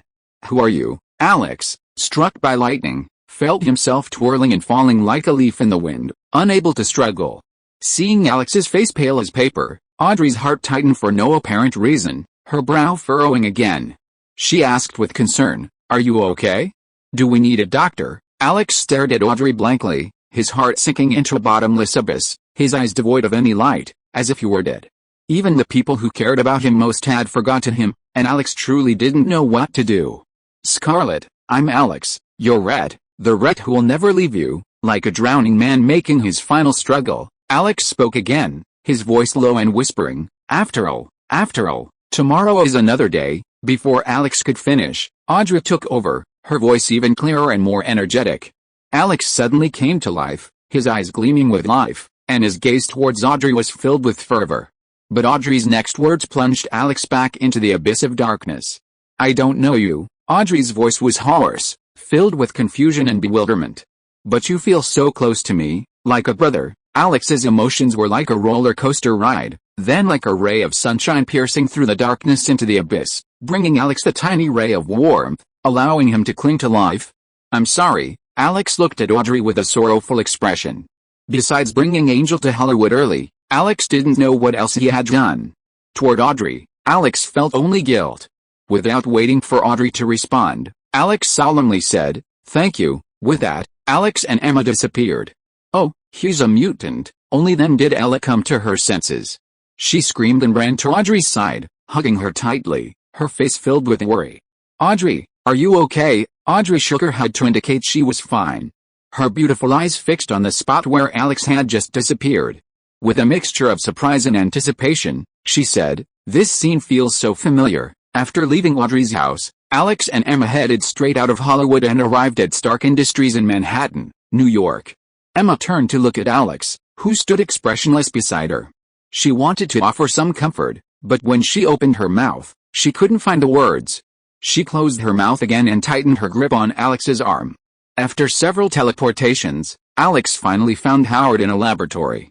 He was hunched over a pile of documents, apparently studying something. "Whoever you are, get out of here right now," Howard, seemingly hearing a noise, barked without turning back, his tone harsh. Hearing Howard's familiar accent, Alex let out a soft chuckle and called out, "Howard." Howard turned angrily, staring at the two men in surprise for a second before shouting in confusion, "Who are you? Why are you here?" "Guards." "Guards?" Alex's expression froze, the corners of his mouth curling slightly into a sullen smile. After a moment's pause, Alex regained consciousness and pointed to a pile of documents on the ground, shouting excitedly, "Howard, I'm giving you these." Among the documents, Alex spotted words like magnetic levitation, high-tech technologies he had once traded for Stark Industries shares. "Are you Alex Zhang?" Howard stopped shouting and, looking Alex up and down, said with a mocking expression, "Many people have pretended to be his relatives over the years, but I never imagined someone would impersonate him. It's truly ridiculous." Impersonating Alex Zhang, Alex was visibly stunned, glancing down at himself, as if he couldn't believe his ears. Howard shrugged, casually pulled a sheet of paper with a formula written on it from the ground, handed it to Alex, and said with a smile, "Since you say you're Alex Zhang, then explain this formula." Alex took it and looked at it, completely stunned. He had given Howard all this advanced technology, but he had only memorized it by force. He didn't understand the real thing at all, so how could he explain it? Can't explain it, Howard snorted, his face darkening as he cursed. Alex has been dead for years, and you're still impersonating him? What the hell, dead for years? Alex stumbled back a few steps, his face drained of blood. Emma was also stunned at this, unable to resist using telepathy to search Howard's memory, and soon understood everything. In his memory, Alex died 40 years ago. These files were sent to Stark Industries by Alex before he died. Emma quickly told Howard's memories.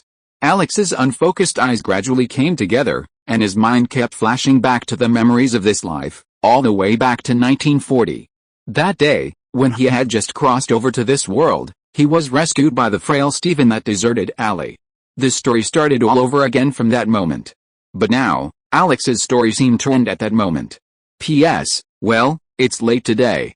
Scorpio will try his best to catch up on the second update, so the update may be late. Chapter 88 Stark. Otto, what grudge do I have against you?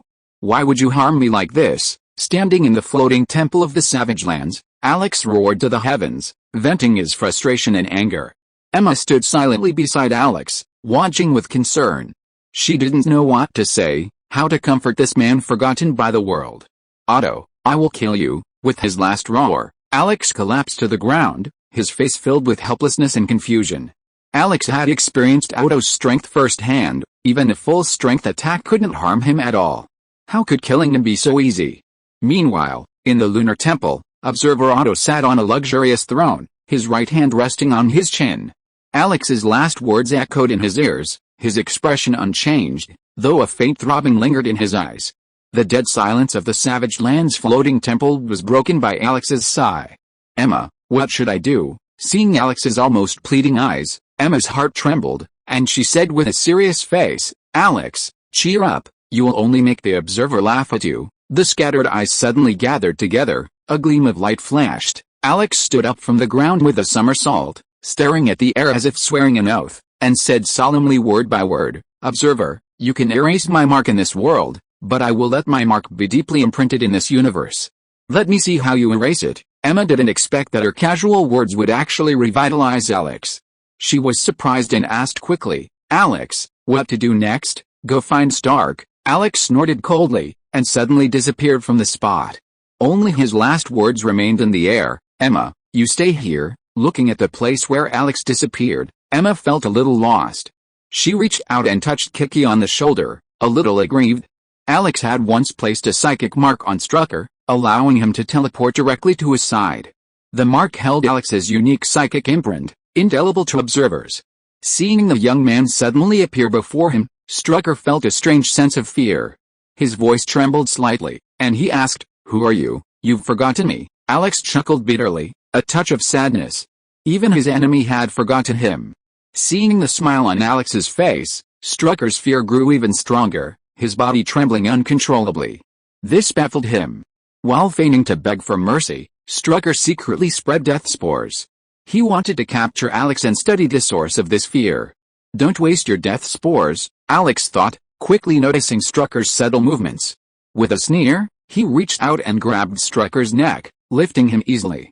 His voice was icy. Tell me, where is Captain America? I don't know. Strucker shook his head in panic as the grip on his neck intensified. Alex knew such interrogation wouldn't be effective, so he decided to use telepathy to search his memory. However, Alex was surprised to find no information about Captain America Steve in Strucker's memory. His only remaining memory of Steve was the news of Captain America's disappearance, which contradicted Emma's initial speculation in the Savage Lands. Emma couldn't possibly be lying. Steve's misfortune couldn't possibly be linked to the Hellfire Club. The only possible culprit was Strucker, or Hydra. Could it be Otto again? Alex had noticed from the beginning that Strucker's memory had been altered. He had initially assumed it was just some of his own memories. But now it seemed that even memories of Steve had been erased. Alex was completely helpless, he couldn't repair the altered memories. However, Alex wasn't entirely unsuccessful, at least he learned about Nick Fury. With Howard's financial support, Nick Fury founded SHIELD, continuing the tradition of the Howling Commandos and specifically targeting Hydra, which hadn't been completely eliminated after World War II. Strucker had already suffered several setbacks at his hands. Nick Fury, well done, Alex exclaimed, giving a thumbs up. Strucker had betrayed him, and Hydra was no longer his concern. No matter how much he was punished, Alex wouldn't feel bad, but rather, he was overjoyed. Looking up at Strucker, whose eyes had rolled back, Alex increased the force of his fingers. He wasn't prepared to spare the life of someone who had betrayed him. As for Steve's information, Alex planned to pursue another avenue. After figuring this out, Alex's concerns faded, and he immediately decided to kill Strucker. But just then, a figure suddenly rushed in from outside. It quickly vanished, and a human figure emerged. Alex was surprised to see the newcomer, but even more incredulous. Sunfire? You're still alive. The suddenly appearing figure was none other than Yasuda Shiro, the Japanese mutant leader he had met in China. Alex remembered clearly that he had killed him then, so why was he showing up again today? Yasuda Shiro glanced at Alex coldly, then suddenly erupted in flames. Taking advantage of Alex's distraction, he lunged forward, snatched Straker away, and vanished in a burst of flames, carrying Straker with him. Damn, that's pretty fast. Alex snapped back to reality, looking up at the flames disappearing into the sky. After a moment's reflection, he decided not to pursue, instead carefully reviewing Straker's memories. With his psychic marker, Alex could instantly locate Straker wherever he fled. The hand? Isn't that the Japanese ninja assassin organization Straker mentioned earlier? Alex quickly discovered a crucial piece of information, digging through Straker's memories. How is Hydra involved with him? While Alex was still reviewing Straker's memories, Yasuda Shiro led Straker to a secluded location. Why didn't you kill him? Stark stared at Yasuda Shiro angrily, his tone very dissatisfied. From the first moment he saw Alex, Stark was filled with desire, the desire to kill Alex.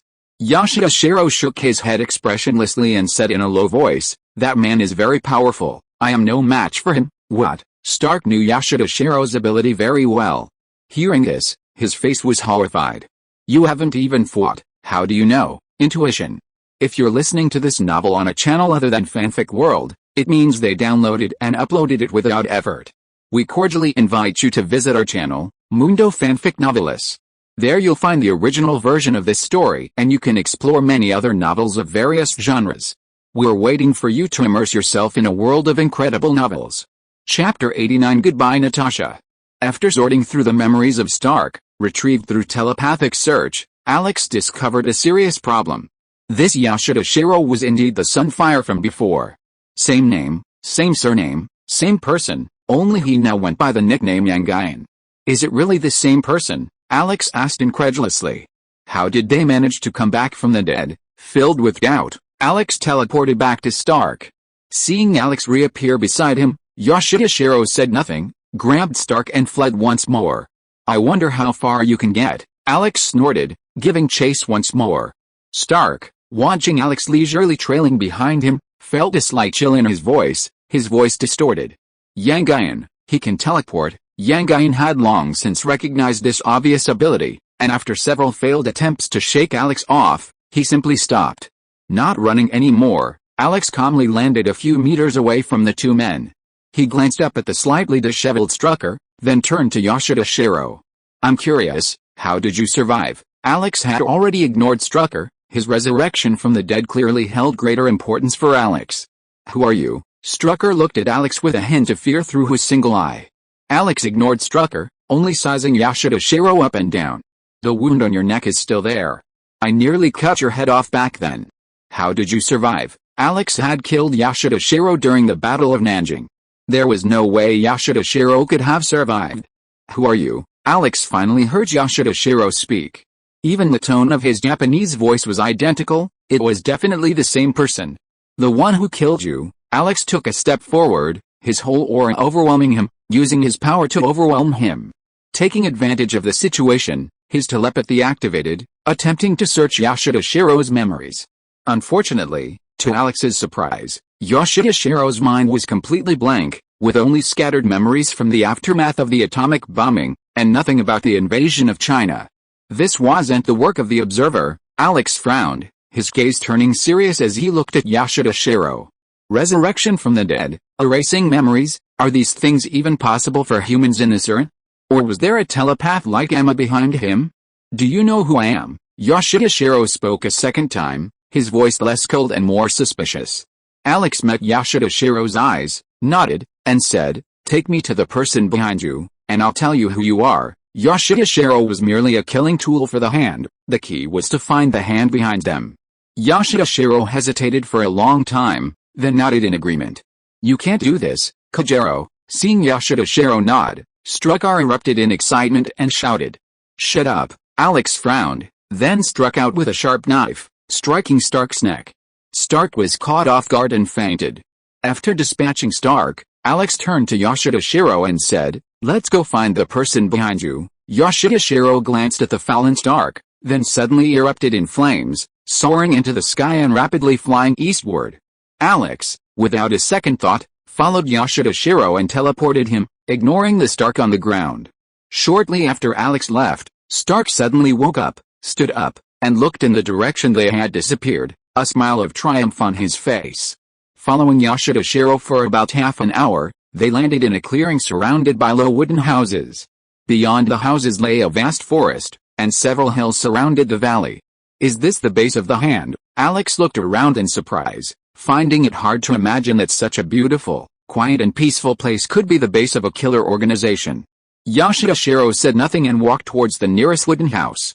Alex felt a sense of foreboding and looked at Yashida, who had already pushed open the small door of the wooden house and walked in. After thinking for a moment, he followed him. As soon as he entered the wooden house, Alex was surprised to find that Yashida was gone. Just as he was about to look around, the wooden house suddenly shook and shining blue arcs suddenly emerged from all directions of the wooden house, connecting into a huge lightning ball flying towards Alex. Alex raised his mouth to hide, but he didn't dodge or evade, and was hit by the lightning ball. Then his head tilted and he fell to the ground with his head tilted back. As Alex collapsed to the ground, a surprised voice echoed from the base nestled deep in the hills, deep in the valley. It was none other than Strucker, who had fainted not long ago. "It's done." After an unknown amount of time, Alex awoke, finding himself trapped in a container filled with a strange liquid. This liquid was incredibly sticky, clinging to Alex, preventing him from moving. Unconcerned with this situation, Alex turned and took in his surroundings. It was a laboratory, a Hydra laboratory, with a Hydra logo painted everywhere. "Why am I in a Hydra lab?" Alex wondered, feeling frustrated. Shouldn't this be hand territory? Although Yashida cover-up was so good that even Alex, with his telepathic powers, didn't notice, Alex saw through him, guessing he was probably trying to lure him into a trap. Alex didn't expose his intentions, hoping to use his trick to infiltrate the hand. However, he hadn't anticipated ending up in a Hydra laboratory, where he didn't find what he was looking for. Alex was feeling a bit discouraged. Yashida and Strucker had no additional information about the hand, only that it was a group of assassins. But Alex didn't see it that way. Resurrecting a dead person was clearly more than just a group of assassins. Just as he was feeling depressed, a voluptuous woman sauntered over, her dark hair flowing freely down her back. Her plain white coat took on a different allure. As the woman approached, Alex couldn't help but exclaim, "Natasha." While her hair color had changed, her face and figure remained unchanged, especially her captivating eyes. Alex was certain he wasn't mistaken. Chapter 90 SHIELD. Alex stared at Natasha, hoping to see a hint of familiarity, even surprise, in her eyes. But there was none.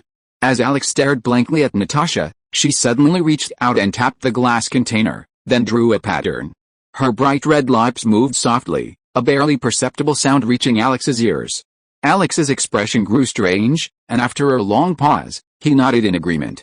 Seeing Alex's nod, Natasha examined the container holding Alex with an expressionless face. Then, she turned and walked out of the lab with a leisurely, cat-like gait, as if nothing had happened. Watching Natasha disappear through the doorway, Alex felt a mixture of laughter and tears. I didn't expect to meet her yesterday, only to run into her today. What a fate. With Natasha in his life, Alex was in no rush to leave. Aside from returning to check in with Emma, he remained content in the Hydra lab, boredly watching the Hydra scientists conduct various experiments. Several times, they'd considered using Alex for experiments, but unfortunately, no instruments could penetrate her diamond-like skin, and without the ability to collect body samples, any research was impossible. 3 days passed in a flash. One night, The lab was still brightly lit when a figure suddenly emerged from the doorway. Natasha. Alex recognized her immediately. She wasn't wearing the lab coat she'd worn these past few days, but a tight black leather jacket, and she was as agile as a cat. Natasha quickly tapped a device next to the container holding Alex. The strange liquid that had once filled the container began to slowly drain, eventually emptying completely. "Come out." Natasha looked up and saw Alex still inside. "Teleport out." Seeing Alex emerge, Natasha began to command again, "Find a safe place and let's talk." Alex couldn't finish his words, and obediently led Natasha away, arriving at the relatively secluded forest where they had tracked Strucker and Yashida Shiro. "I'm Natasha Romanoff, an agent of SHIELD." As soon as she landed, Natasha quickly glanced around and spoke quickly. "You have two choices now, join SHIELD or be hunted forever by Hydra." Oh, Alex began to speak, but was interrupted again by Natasha. SHIELD stands for the Strategic Homeland Defense Attack and Logistics Agency. It's an organization established by the U.S. government specifically to liaise with and manage superpowered heroes. Natasha spoke rapidly, not allowing Alex to interrupt. "As for Hydra, I'm sure you're aware of its global reach. You should consider this carefully." Hearing Natasha's slightly threatening tone, Alex said with a relaxed expression, "Yes, I'd be delighted to join SHIELD." Huh? Natasha had clearly not expected Alex to agree so readily. The threats or inducements she was about to utter were instantly choked in her throat. She stared at Alex with wide, beautiful eyes. SHIELD had been established for quite some time and had approached numerous superpowered individuals, but without exception, they had been rejected. No one wanted to be under someone else's control. Alex's ready agreement only aroused Natasha's suspicion. Alex, unaware of Natasha's thoughts, asked her own question, "Natasha, aren't you Soviet? How did you end up joining an American organization?" Alex knew that after World War II, relations between the US and the Soviet Union had become strained, and the Cold War had begun. At that time, as a Soviet agent, Natasha's presence at SHIELD was out of the question. "Who are you?" Alex had just finished speaking when he found that a dagger had stabbed in front of his eyes, and the sharp tip of the dagger was only millimeters away from his eyes. "Tell me, otherwise this dagger will pierce your eyes." Alex was slightly stunned, and chuckled again, and slowly said, "I am Alex Zhang. Speak." Natasha didn't believe Alex's words, and the dagger pushed forward again, and the tip of the dagger almost touched Alex's eyeballs. "I know your skin is tough, but I believe your eyes are not so tough. I really am Alex Zhang." Alex repeated, and his hands moved at the same time. He grabbed the dagger with his right hand, and grabbed Natasha's other hand, who wanted to fight back with his right hand. As soon as his hands crossed, Natasha's body took advantage of the momentum to rotate, and the whole person stuck to Alex, unable to move. After easily subduing Natasha, Alex couldn't help but tease, "Natasha, your skills have declined." As he finished speaking, Alex suddenly realized that Natasha had forgotten him, and his expression darkened again. "Who are you?" Even restrained, Natasha's voice remained calm. Alex released Natasha and watched her leap a few steps away. He sighed and said slowly, "I'm the forgotten by time and the world." A strange look crossed Natasha's pretty face. She stared at Alex for a long moment, then hesitated and said, "Are you really willing to join SHIELD? SHIELD is so great. Why not?" Alex said, putting aside his sorrow and smiling playfully. "Okay, come with me to meet someone." Natasha was an expert in disguise and intelligence, but she had no way of verifying the authenticity of Alex, her student, and so she relied on the help of others. Alex didn't refuse. He was curious about who Natasha would take him to. He didn't use telepathy to search Natasha's memories because she was a friend. "Can you tell me who we're going to meet?" After walking with Natasha for almost a day, climbing over several hills, Alex's curiosity grew. "We'll know when we get there," Natasha continued on without looking back. After walking for another half day, Alex heard the thunderous sound of rushing water in the distance. They skirted a turbulent river and a waterfall over 10 meters high appeared before them. The cascading water crashed into the pool below, splashing water all around. Beyond the pool, a figure sat cross-legged. Watching his figure from afar, Alex felt a sudden sense of familiarity. Just as Alex was beginning to wonder, Natasha stepped up behind the figure and called out, "Logan, P.S. Thanks to classmate ZXDF 12589 for the tip." Chapter 91 Logan. Alex was completely stunned when he heard Natasha's words. It took him a long time to come back to his senses, and a bitter smile appeared on his lips. Seeing an old acquaintance again, Alex felt no excitement at all, only bitterness. "Natasha, how did you find yourself here?" Logan stood up and turned to look at her, his defiant face devoid of a smile. "I've already told you, I don't want to join SHIELD." Natasha, already accustomed to Logan's coldness, paid no mind. She took a few steps closer, discreetly pointed at Alex, who stood slightly dazed behind her, and whispered, "I'm not here for you today, but for him." Logan looked up at Alex, his gaze remarkably familiar. A flicker of confusion flashed in his eyes, and he asked in surprise, "Who is he?" "Don't worry about who he is. Just tell me if he's good or bad." Natasha waved her hand, her eyebrows raised, and said helplessly, "This guy's very cunning. I can't tell his true colors." Natasha's words piqued Logan's curiosity. Natasha was a world-class spy, and it was rare for someone even she couldn't see through. Logan's eyes shifted, and he lunged at Alex like a wolf, as if he wanted to see through him. While Logan wasn't a top spy, he had a knack for judging people. His animal-like instincts allowed him to easily discern whether someone posed a threat. Alex, however, was unguarded, completely open, his eyes tinged with sadness as he met Logan's. What a strange man. After staring at him for a moment, Logan felt his strength failing him. "I can't quite figure him out, but he feels very approachable." "He shouldn't be dangerous, even you feel that way," Natasha couldn't help but exclaim, lowering her voice. "From the moment I saw him, I felt a strong affinity for him. That's why I went to great lengths to rescue him." Natasha recounted her previous encounter with Alex, her beautiful eyes filled with confusion. "The Forsaken," Logan repeated, his expression growing serious. "Come on, let's go back and talk. I'm curious about him, too." Alex remained silent throughout, following Logan calmly. A wooden house was visible in the distance. As they approached, a woman in a kimono emerged, her slightly protruding belly drawing attention. "This is my wife, Yi," Logan said, stepping forward. He put his arm around her shoulders, his other hand gently caressing her bulging belly. "She's pregnant," he said tenderly. "I'll be a father soon." Natasha paused for a moment, about to offer her congratulations, but Alex, standing behind her, beat her to the punch. Alex hadn't expected Logan to have a child so soon. In his excitement, he forgot everything else and congratulated his old friend, his words becoming more casual. "Logan, I didn't expect you to have a child so soon." "Congratulations." Both Logan and Natasha were stunned by Alex's sudden actions and words. They stared at him, their eyes filled with confusion. Alex's actions and words were clearly rude, yet they both felt the same strange feeling that this was just how it should be. Hajime, oblivious to their surprise, saw Alex's familiarity and assumed he was a close friend of Logan's. He bowed and smiled sweetly. "Welcome.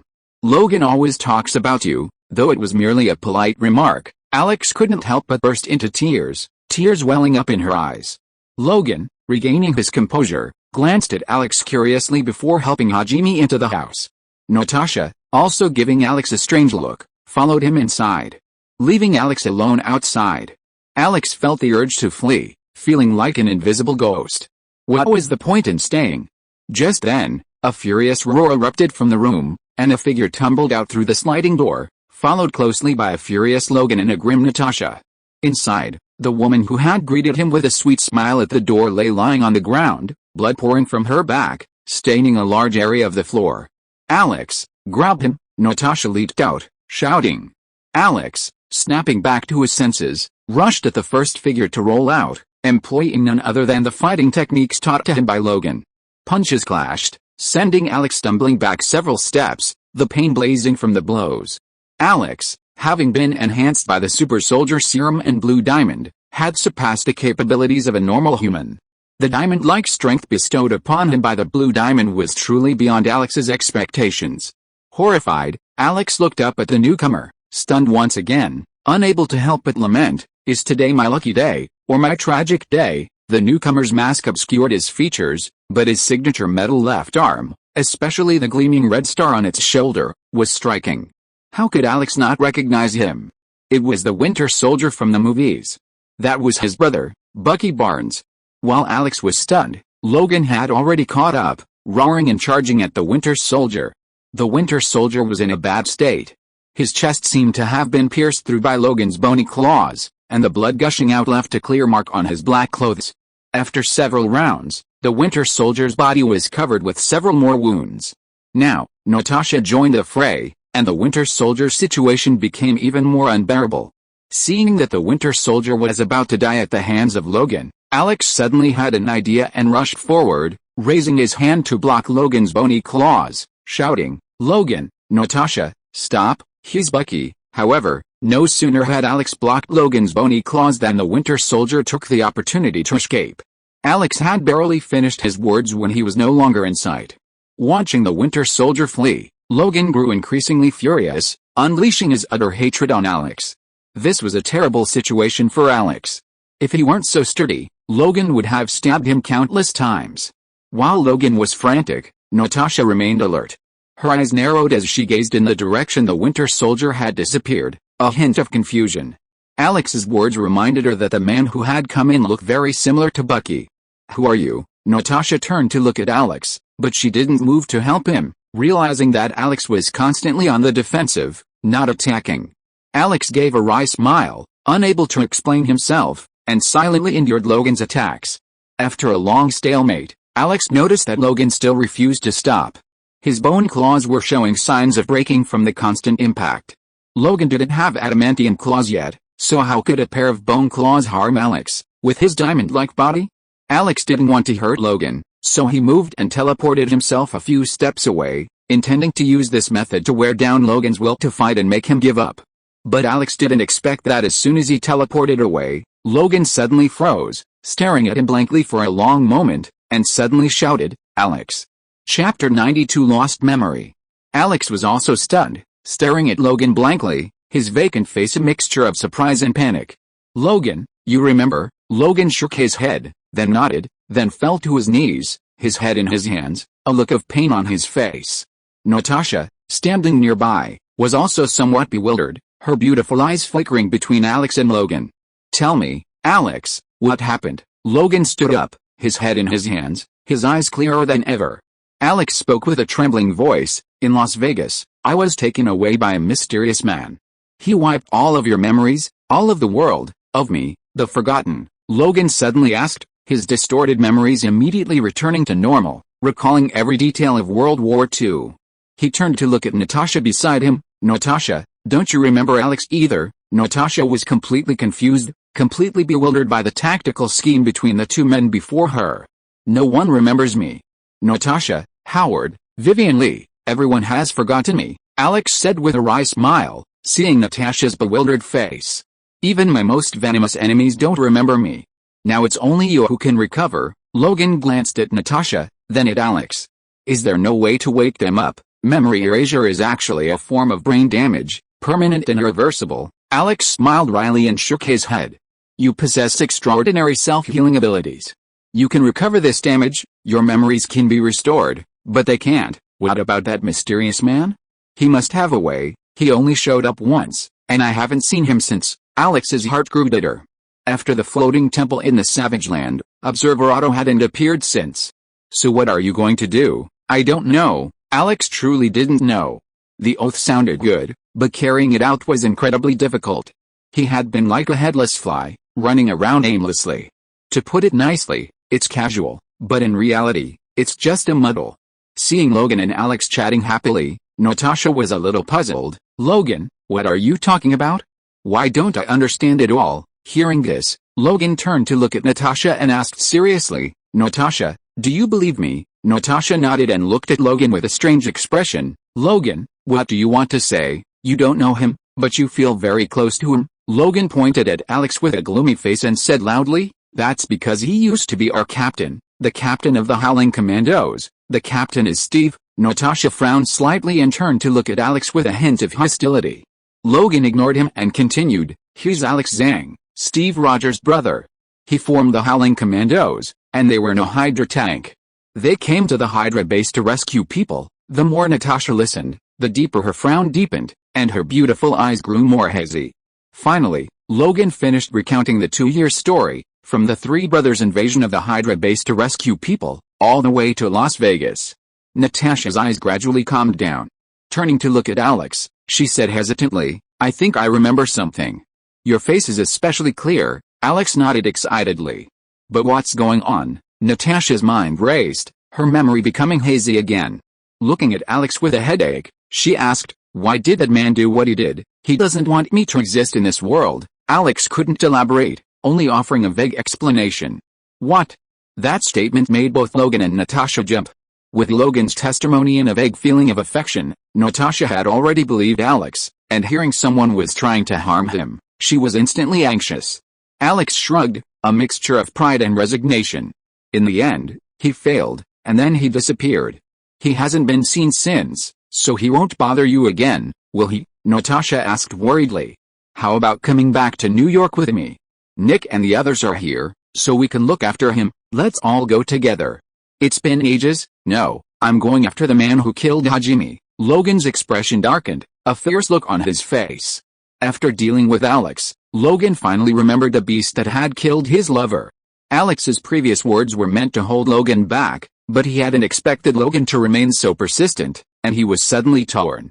Natasha noticed Alex's expression, and thinking of his previous actions and words, her eyes widened, and she shouted in disbelief, "That man is really Bucky." Alex didn't expect Natasha to say it so clearly.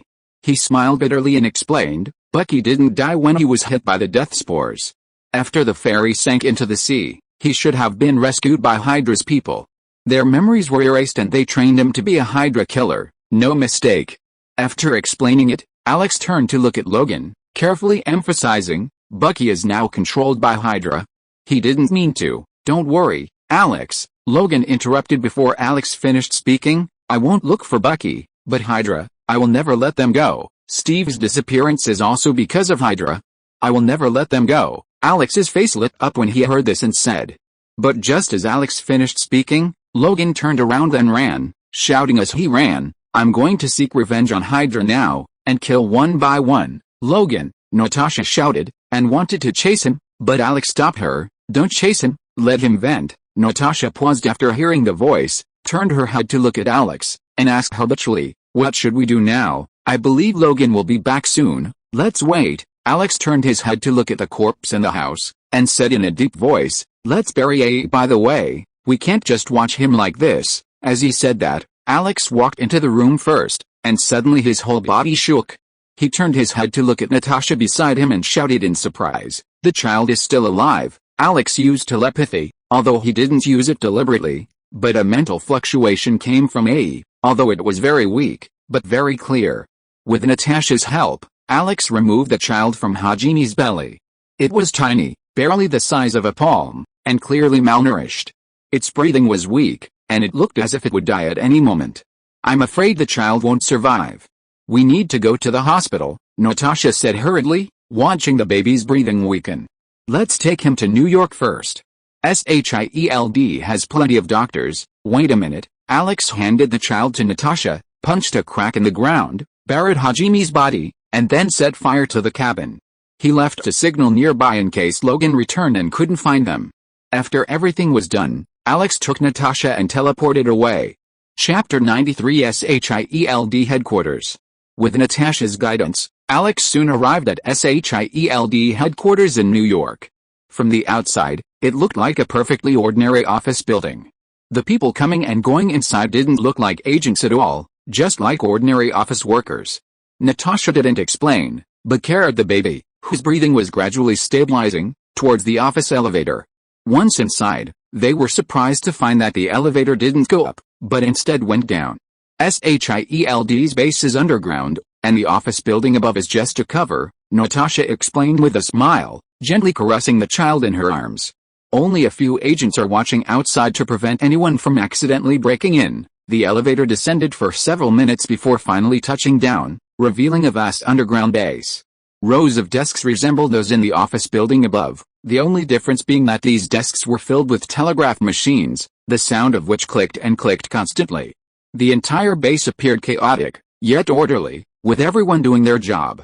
Telegraphs were relayed, translators translated, and documents were passed along. Vast swathes of information were transmitted from all directions via telegraph machines. After being summarized and analyzed, appropriate arrangements were made. Across the bustling office hall, behind them lay SHIELD's research facilities, home to many of the world's top scientists, including many with outstanding medical achievements. Natasha carefully handed the infant to nurse and sternly instructed, "Find the best doctors and ensure his health." She added a final threat, "If anything happens to him, I'll take your life." Natasha held a very high position within SHIELD, having been a member of the Howling Commandos. The nurse nodded in agreement. After resolving the baby's issue, Natasha finally remembered to take Alex with her. "Let's go see Nick. I'm sure he's missed you." Alex smiled bitterly, not daring to hope for anything. "I just hope they'll believe you and trust me." Natasha paused slightly, then chuckled softly and said slowly, "Don't worry, they'll definitely remember you." Passing through layers of barriers, Alex followed Natasha down to the third basement level. This was SHIELD's most important location, housing valuable archives and the director's office. From a distance, Alex spotted a burly black man with an eye patch hunched over a long table, writing and drawing something. It was Nick Fury. Alex recognized him immediately. Seeing him in a suit and holding a pen was a bit of a shock for Alex, accustomed to seeing Nick Fury carrying a heavy machine gun. He couldn't help but smile. "I heard that you brought a child back. Could it be yours?" Hearing the noise, Nick Fury didn't look up, but asked to himself, with a hint of teasing in his tone. Natasha rolled her eyes and sat casually opposite Nick Fury, motioning for Alex to sit down as well, and then she said, "The child is Logan's, with a Japanese woman." "Logan?" Nick Fury raised his head and glanced at Alex casually, then turned to look at Natasha with a look of surprise. "What's going on?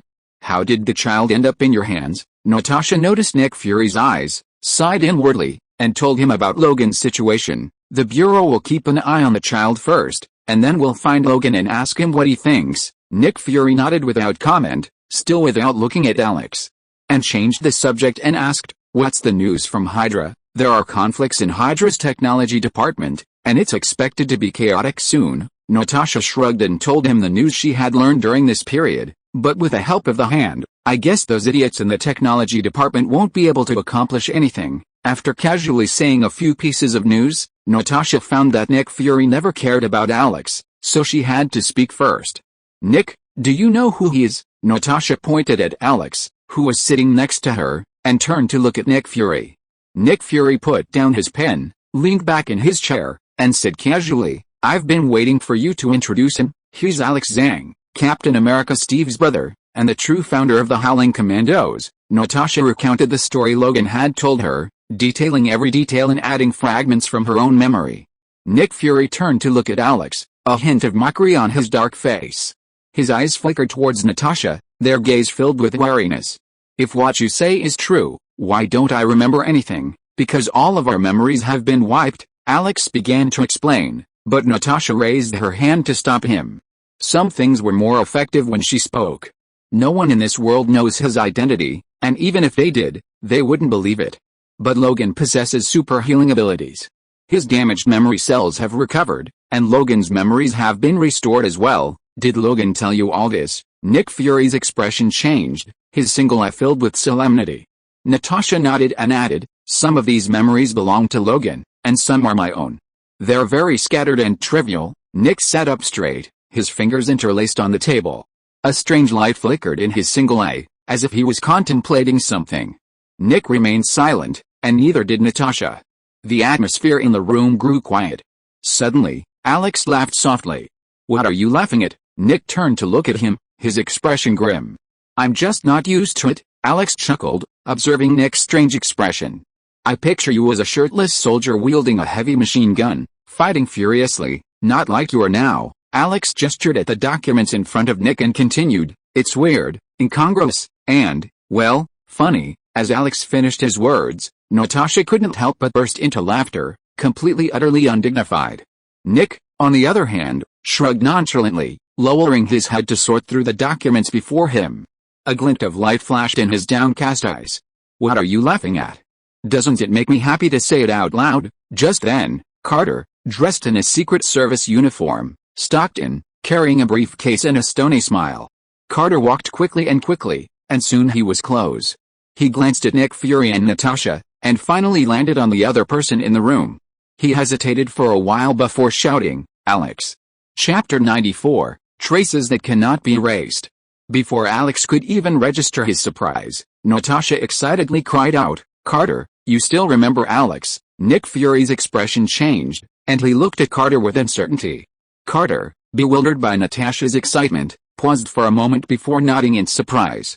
He was about to explain when Natasha, once again in a frenzy, interrupted him.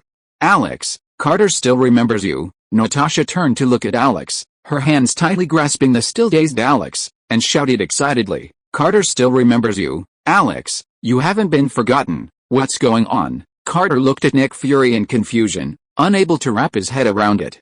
Seeing Carter's bewildered look, Nick Fury keenly noticed something and pointed at Alex, asking, "Carter, do you know who he is?" Carter nodded and replied, "Alex, what else? I only know his name," Carter explained, shaking his head. "I was sorting through Steve's things when I found a painting of him. It had a note on it, 'To my brother, Alex.'" Natasha, who was holding Alex excitedly, froze at the words and turned to look at Carter with a look of disbelief. Alex, however, was prepared for this. A bitter smile played at the corners of his mouth, and he said calmly, "I should have thought he wouldn't have left out Carter." Unexpectedly, Nick Fury suddenly stood up, walked around the table to Alex, picked up Alex with both hands, and said seriously, "I'm sorry, Alex." Natasha was stunned for a moment, then suddenly realized and smiled happily. Observer Otto altered the memories of everyone in the world, erasing all traces of Alex's existence.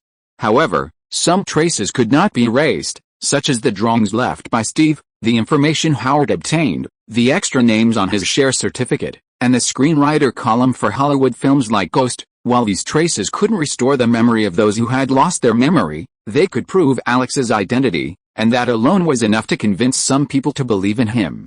Half an hour later, Howard arrived. The former Howling Commandos gathered in the SHIELD director's office. Natasha led the presentation, while Alex supplemented it, gradually restoring memories of World War II and helping the three of them get to know Alex again. "Who has such terrifying power?" Howard looked at Alex in shock, filled with curiosity about a mysterious figure Alex was talking about. If he hadn't trusted Nick and the others, he would have doubted what he had just heard. How could someone with such power exist in the world? Alex smiled bitterly, shook his head and looked at everyone seriously. "Don't interfere in his affairs. He is not someone you can get involved with." Howard and the others nodded habitually.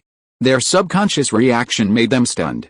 They looked at each other, and then smiled suddenly. Those disappeared memories seemed to come back in an instant, as if they were back in the Howling Commandos. Whenever Alex gave an order, they would react like this. After laughing, Nick Fury tugged at his suit, turned to look at Alex, and resumed his former roughness. "Alex, join SHIELD, and you will be the director." Then he smiled bitterly and complained, "Just like you said, I feel really uncomfortable sitting here. Carrying a gun to the battlefield, this is my life. You should do it." "I can't do it." Alex quickly shook his head and refused. He could join SHIELD, but forget about being the director. He didn't want to be annoyed by all kinds of documents.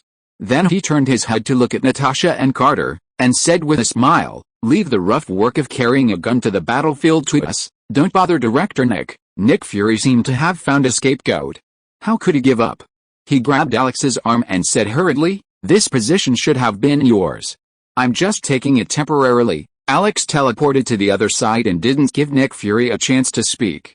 He opened his mouth and asked, "Do you have any news about Steve?" "No, we initially suspected Hydra, but unfortunately, we couldn't find any leads." Carter tensed up at the mention of Steve, his face etched with sadness. "So, we're preparing to investigate the Hellfire Club, but we haven't been able to infiltrate them, and the information we've been able to gather is very limited." "Don't give up on Hydra. I think that Strucker guy must be hiding something." Although Alex had searched Strucker's memories, he felt he might have mastered telepathy blocking. He couldn't find any information about the Winter Soldier. As for the Hellfire Club, that's mutant territory. "I'll go." Alex's words successfully changed the subject, and Nick Fury's attempts to bring him back were impossible.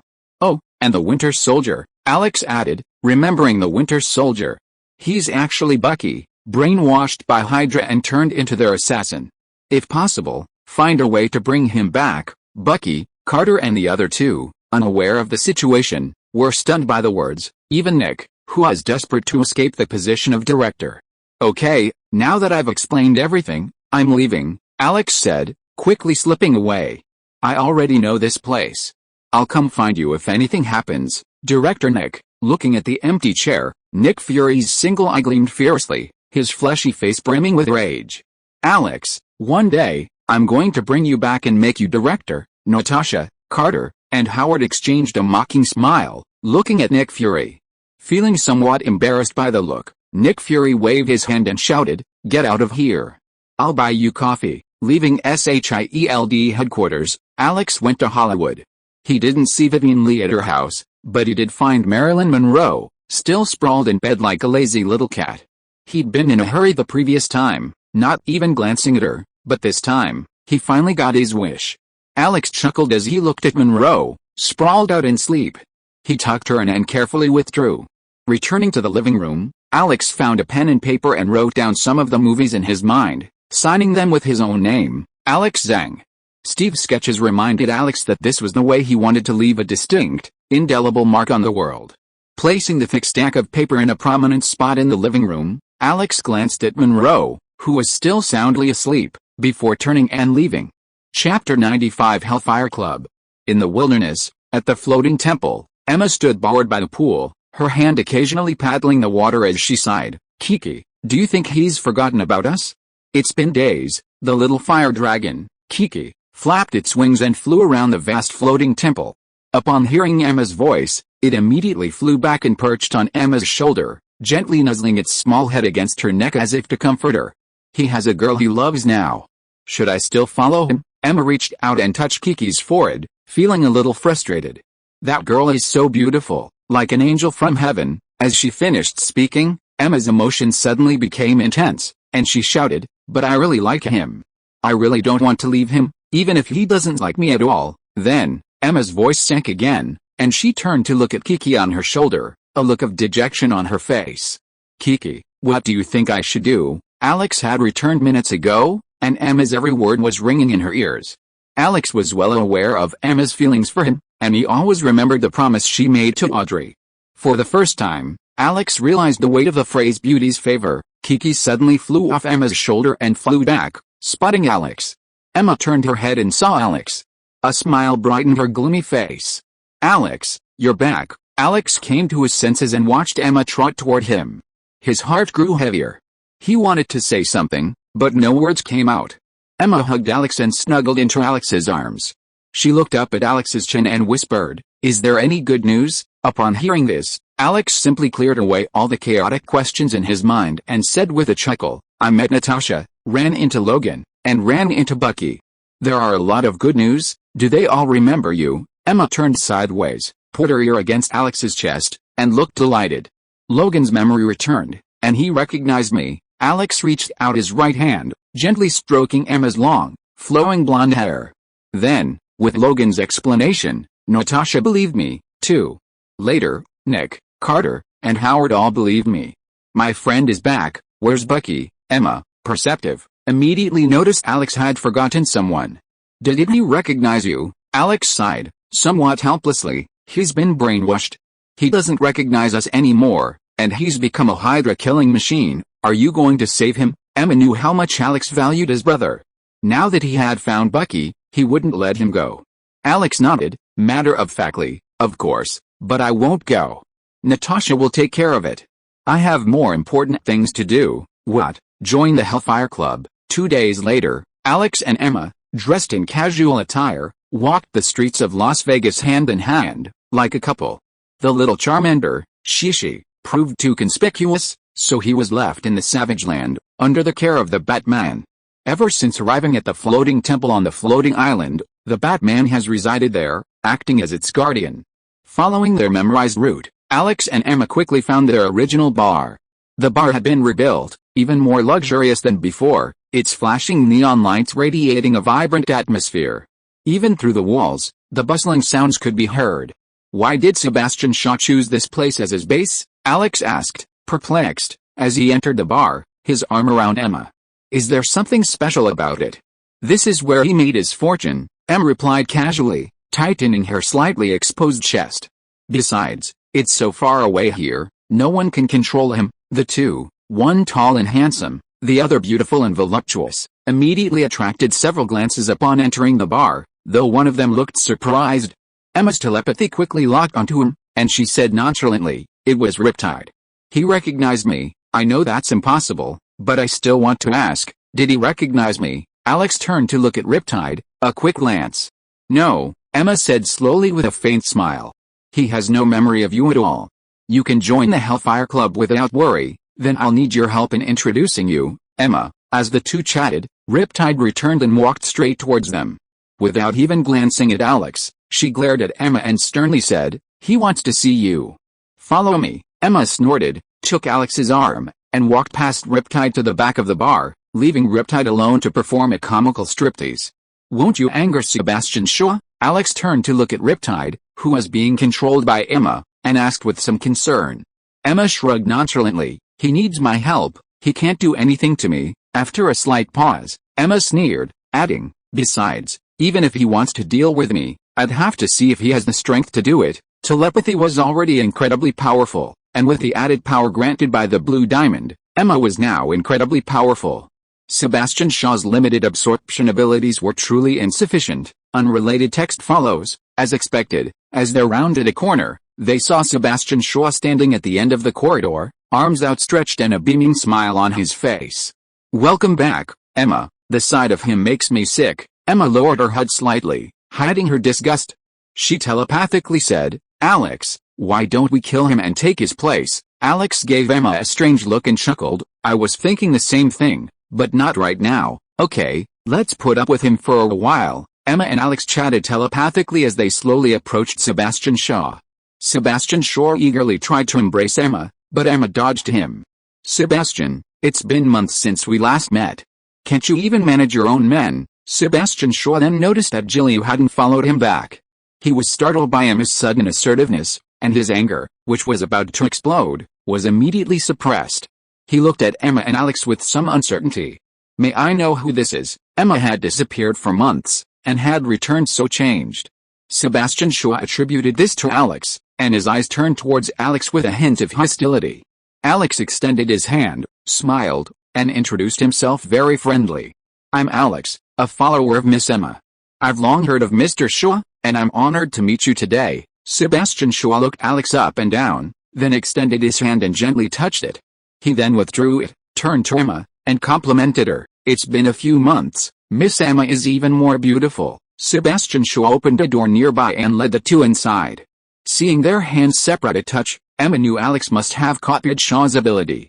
She couldn't help but mutter, "Alex, if only your copying ability could be permanent." Yes, if only it could be permanent. Alex sighed inwardly at the words.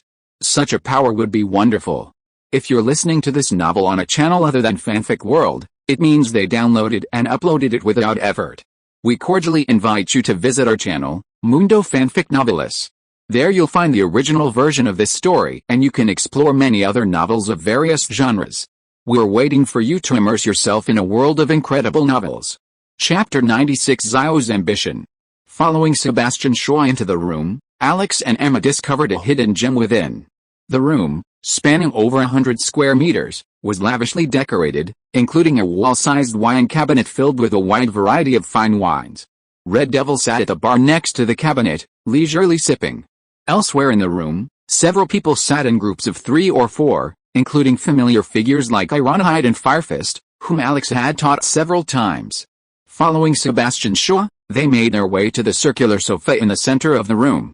As they approached, Alex noticed another person sitting on the sofa, though they were rather short, their figure hidden by the backrest. As they drew closer, something seemed to be amiss. Alex realized it wasn't the person's small stature, but rather their lack of physical development, like a child of 11 or 12. Just as Alex was wondering how a child could appear under Sebastian Shaw's command, the child suddenly turned his head. Seeing the child's face, a thunderclap of lightning struck Alex's mind, leaving him stunned. Only one name remained in his mind, Eric. Indeed, this child was none other than the future Magneto, Eric. Eric glanced up at Alex and Emma as they approached, his expression unchanged as he turned back to the chess game on the table. But unlike the others, Eric didn't use his hands, the pieces on the board moved on their own. Eric's uniqueness naturally caught Emma's attention, and she asked in astonishment, "Isn't Lee the child you mentioned who can control a metal?" Alex nodded imperceptibly, turned to look at Sebastian Shaw, and said with admiration, "Mr. Shaw's men are truly formidable. Even a child possesses such powerful abilities." As he spoke, Alex extended his right hand, as if to touch Eric's head. Eric turned his head away and looked up at Alex, his cold eyes devoid of any emotion. Seeing Eric's gaze, Alex felt a sharp sting in his heart. Alex couldn't imagine what Eric had been through recently to make his eyes so cold. Thinking of the promise he had made to Eric, "Follow me, everything will be fine," Alex felt even more guilty. Noticing Alex's mood swings, Emma reached out and pulled him over, sitting on the other side of the round sofa, across from Sebastian Shaw. Secretly busily trying to comfort Alex, she glanced up at him and asked, unhurriedly, her tone neither cold nor warm, "Tell me, what do you want from us?" Sebastian Shaw poured himself a glass of red wine, swirled it gently, and said with a faint smile, "I just heard an old friend was back, and I wanted to invite him for a drink." As soon as he finished speaking, the Red Devil appeared in front of Emma and her, holding 2 goblets. The bright red wine swayed slowly, reminiscent of the ebb and flow of an emotion. Realizing that Emma was no longer the same, Sebastian Shaw decisively changed his strategy. Emma was no longer the same, and he needed to find a new way to control her, otherwise it would be difficult to control her. Emma's sudden reappearance after months of absence, and her intentional visit, was likely to be a request. This might be a breakthrough. Unfortunately, Emma was not in a hurry at all. She picked up the wine glass, leaned against Alex with her whole body relaxed, and sipped it carefully, as if she was really just there to drink. Secretly, Emma complained anxiously, "What a cunning old fox, he is not easy to deal with." After Emma's comfort, Alex had recovered from Eric's stimulation, and said calmly, "Don't worry, stretch him first. Too active will arouse his suspicion." After hearing what Alex said, Emma was not in a hurry. She drank and chatted with Alex. "In fact, if we take action now, we can take them all down and rescue Eric, killing 2 birds with 1 stone. Don't do it." Alex knew that Emma was kind, and he also wanted to take Eric back, but if they did so, their plan to join the Hellfire Club would be ruined. "We are here to go deep inside. If we take them down now, we will lose our springboard." In Alex's eyes, Sebastian Shaw was just a springboard for them to go deep into the Hellfire Club, and it was the kind that would be thrown away after use. After waiting for a long time, Sebastian Shaw still didn't see Emma speak, but just kept drinking, becoming more and more casual, which made Sebastian Shaw a little unpredictable, and he was secretly anxious in his heart. Did I guess wrong? After drinking 3 bottles of wine in a row, Sebastian Shaw finally couldn't bear it anymore and spoke first. "The position of Black King in the club is vacant, and a new Black King will be selected soon. I hope you can help me run for Black King. After that, you will be the White Queen." "Black King? This should be the most powerful one under the Supreme King, right?" Alex vaguely remembered that Stark had said this to him. Sebastian Shaw is just an ordinary member now, but he has great ambitions. He has always had great ambitions. Hearing Alex's words, Emma sneered and said, "A White Queen in exchange for a Black King? This deal is a good deal." "No, it's a Black King in exchange for a White Queen, plus another Black King." Alex really wanted to thank Sebastian Shaw. This deal came at the right time, and he was very diligent in serving as a springboard. Emma understood immediately and couldn't help but say happily, "Then I'll be the White Queen, you the Black King, and we'll join forces to control the Hellfire Club." Seeing Emma remain silent, Sebastian Shaw grew anxious. Time was running out, and he had to win over every possible force. Just as he was about to speak, Emma suddenly smiled. "Not a bad deal." Emma chuckled, nodded in agreement, and then asked directly, "Tell me, what do you need me to do?" "By then, there will definitely be other candidates besides me. Only by killing them all can I become the Dark King." Sebastian Shaw's eyes narrowed slightly, and soon returned to normal. "Of course, before that, I still need to increase my capital and obtain the qualification to run for the Dark King." "Capital?" "Yes, capital." Sebastian Shaw stood up suddenly, pointing at Emma excitedly. "I need more people, more mutants." Emma frowned slightly when she heard this, and looked at Sebastian Shaw with some disgust, and asked calmly, "What do you want me to do now?" "Find them, control them, and make them loyal to me." Sebastian Shaw didn't care about Emma's eyes at all. He was immersed in his own fanatical fantasy. "Gather all the mutants, and the whole world will be mine." What a dreamer. Alex and Emma rolled their eyes and complained at the same time. Chapter 97 Killing and Saving People. On the second day alone, Sebastian Shaw couldn't wait to take Emma and Alex into action. With a single teleportation move, the Red Devil led Sebastian Shaw's dozen or so men out of the bar and into a world of ice and snow. A pristine whiteness spread across the landscape, the scattered dead trees looking lifeless. Emma, wary of the unfamiliar and icy surroundings, turned to Sebastian Shaw and asked, "What is this place? What are we supposed to do?" Alex, equally wary, surveyed the surroundings, his telekinesis quietly activated. If anything seemed amiss, he'd teleport Emma and run. "This is the Soviet Union, and that's a secret base." Sebastian Shaw raised his hand, pointing to a cluster of low buildings not far away, their white buildings barely visible beneath the sparse fir trees. "A base dedicated to training mutants, a mutant training base." Alex, not Emma, spoke, casting a furtive glance at Eric, who had followed him, a sense of unease building within him. The mutant base was definitely more than just that.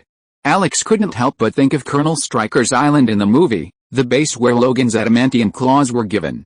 To be precise, it's a base for the detention, research, and ultimately training of mutants, Sebastian Shaw said with a faint smile, as if speaking of something insignificant.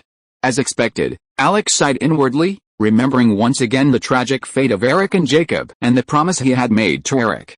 Upon entering the base, "Rescue the mutants immediately," Sebastian Shaw spoke again, still smiling, but his words were chilling. "Any humans you encounter, kill them without mercy." Emma and Alex's faces fell at this.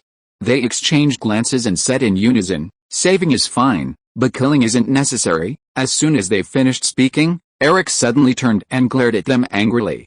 3 or 4 other unfamiliar mutants also looked like they wanted to kill them. Alex and Emma were both stunned again, wondering how they had offended these people again. Even without telepathy, they could clearly sense the hatred and murderous intent emanating from them. Sebastian Shaw, like a moderate, stood in the middle. He first signaled Eric and his men to withdraw with his eyes, then turned to Emma and Alex, sighed deeply, and said slowly, "Wait until you get inside, and you'll understand why we kill people. Remember, once you're inside, show no mercy." Sebastian Shaw said this to Eric and his men, but he was actually speaking to Emma and Alex. Sebastian Shaw emphasized this again, and a hint of doubt crossed their eyes. Teleporting again, the group entered the snowy base, a vast open square. As they emerged, a shrill alarm wailed, followed by a barrage of gunfire. Bullets rained down upon them, and soldiers in Soviet uniforms, armed with machine guns, continued to rush out from the surrounding barracks. Eric immediately stood up, arms raised. The incoming bullets seemed to hit something, each one blocked a meter in front of Eric, unable to penetrate him at all. "Eric, well done." Sebastian Shaw patted Eric on the shoulder, smiled in praise, and then charged at the rapidly gathering Soviet soldiers. Sebastian Shaw's charge spurred the other mutants to charge at the growing mass of Soviet soldiers, roaring. Why not a sneak attack? Emma and Alex didn't charge, instead following behind the others at a leisurely pace, quietly chatting. With the Red Devil's teleportation abilities, a sneak attack would be more effective. Alex was equally perplexed. If you were Sebastian Shaw, he wouldn't be so foolish as to charge straight into the base.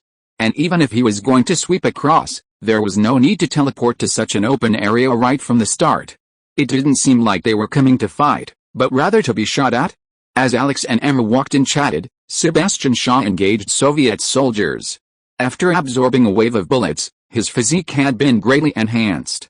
He charged forward, sending a towering, muscular man flying with a single punch and dismembering another burly figure with a single kick. Like a tiger among a flock, he crushed the flock with unstoppable force. The Red Devil's attack style remained as elusive as ever: teleport, kill, repeat, and repeat, each appearance ensuring a life. If Sebastian Shaw was a merciless berserker and the Red Devil an assassin lurking in the shadows, then Riptide was a devastating sorcerer, capable of wiping out dozens or even hundreds of Soviet soldiers with a single tornado. Besides these three, mutants like Ironhide and Firefist also employed their own methods, continuously claiming lives.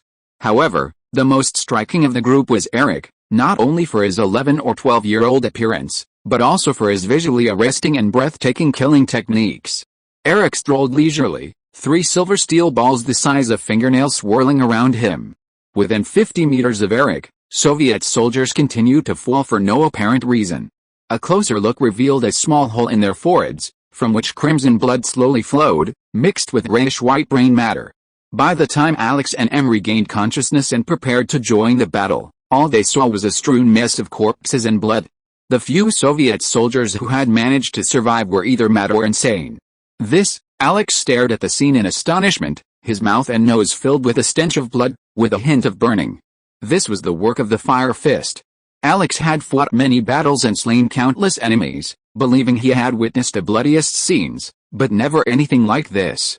Emma was even more unbearable, trembling all over as she supported Alex. She had never experienced war, and the only bloody scenes she had seen were in the wilderness, which could not withstand the hellish scene before her. "Let's go." Sebastian Shaw seemed to be fine, and casually killed the few Soviet soldiers who survived, turned around and rushed into the base again.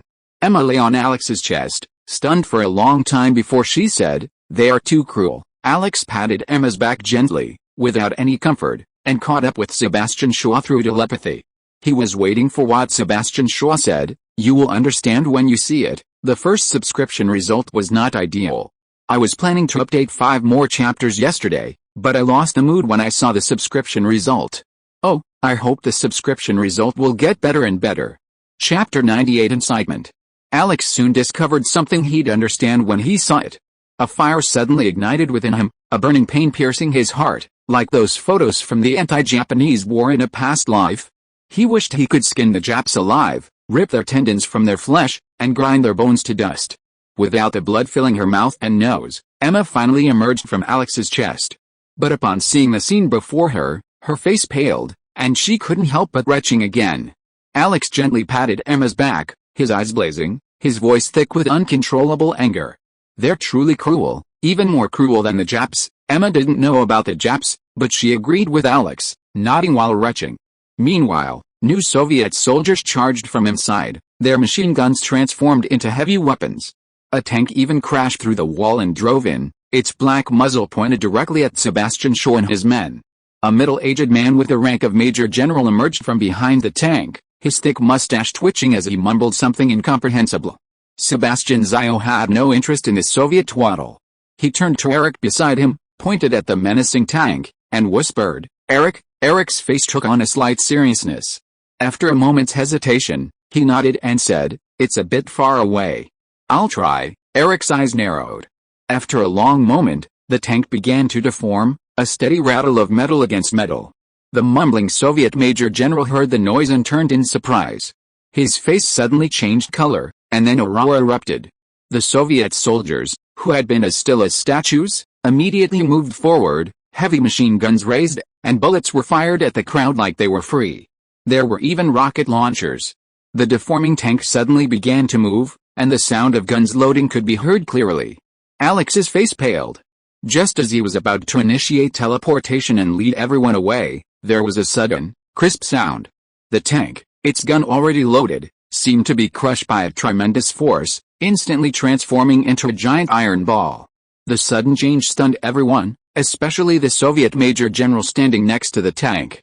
He could even hear the dying screams of the soldiers inside, and his face turned pale. Before anyone could react, the tank suddenly expanded violently again, and with another loud bang, the newly loaded gun exploded. The Soviet Major General was killed by the impact without even a cry. His slightly obese body was then crushed by the tank's fragments, flying several meters away. When he landed on the ground, he was reduced to a pile of flesh. Soviet soldiers within a dozen meters were also killed. Even those farther away who survived were dazed and deafened, losing their fighting ability. "Well done." Gazing at the devastating aftermath of the explosion, Sebastian Shaw couldn't help but pat Eric's shoulder excitedly, his face brimming with emotion. "Eric, well done." While Sebastian Shaw was busy praising Eric, the Red Devils and the Torrent launched the first attack. While the tank explosions killed many Soviets, many were still alive. The massacre, a senseless slaughter, lasted less than 5 minutes, leaving thousands of surviving Soviet soldiers reduced to corpses on the ground. Alex and Emma stood back, watching the Soviet soldiers falling in front of them, then the mangled bodies of mutants on either side. They neither took action nor tried to dissuade them. Several more waves of Soviet soldiers arrived, slaughtering Sebastian Shaw and his men without exception. The surging blood almost dyed the snow outside the base red. When the dust settled, Sebastian Shaw pulled out a handkerchief and calmly wiped the blood from his face and hands, then turned and walked in the other direction of the base. Before Sebastian Shaw could get closer, 5 young men suddenly appeared, their tender faces full of fear, but they still forced themselves to stand up and shouted, "If you kill them, we will kill you." Seeing the 5 young men, Sebastian Shaw was slightly stunned, then he snorted, a sneer in his face, "You are mutants, we are also mutants. Do you still want to help humans kill us?" The 5 young men looked at each other and looked at Sebastian Shaw, not knowing what to do for a moment. Look at them, and them. They were all tortured to death by humans. Suddenly, Sebastian Shaw's voice rose 8 octaves. He turned and pointed at the building behind him that had a wall blown open, revealing rows of experimental beds inside and cold corpses lying on the beds. Without exception, they were all mutants. Do you still want to help them deal with us?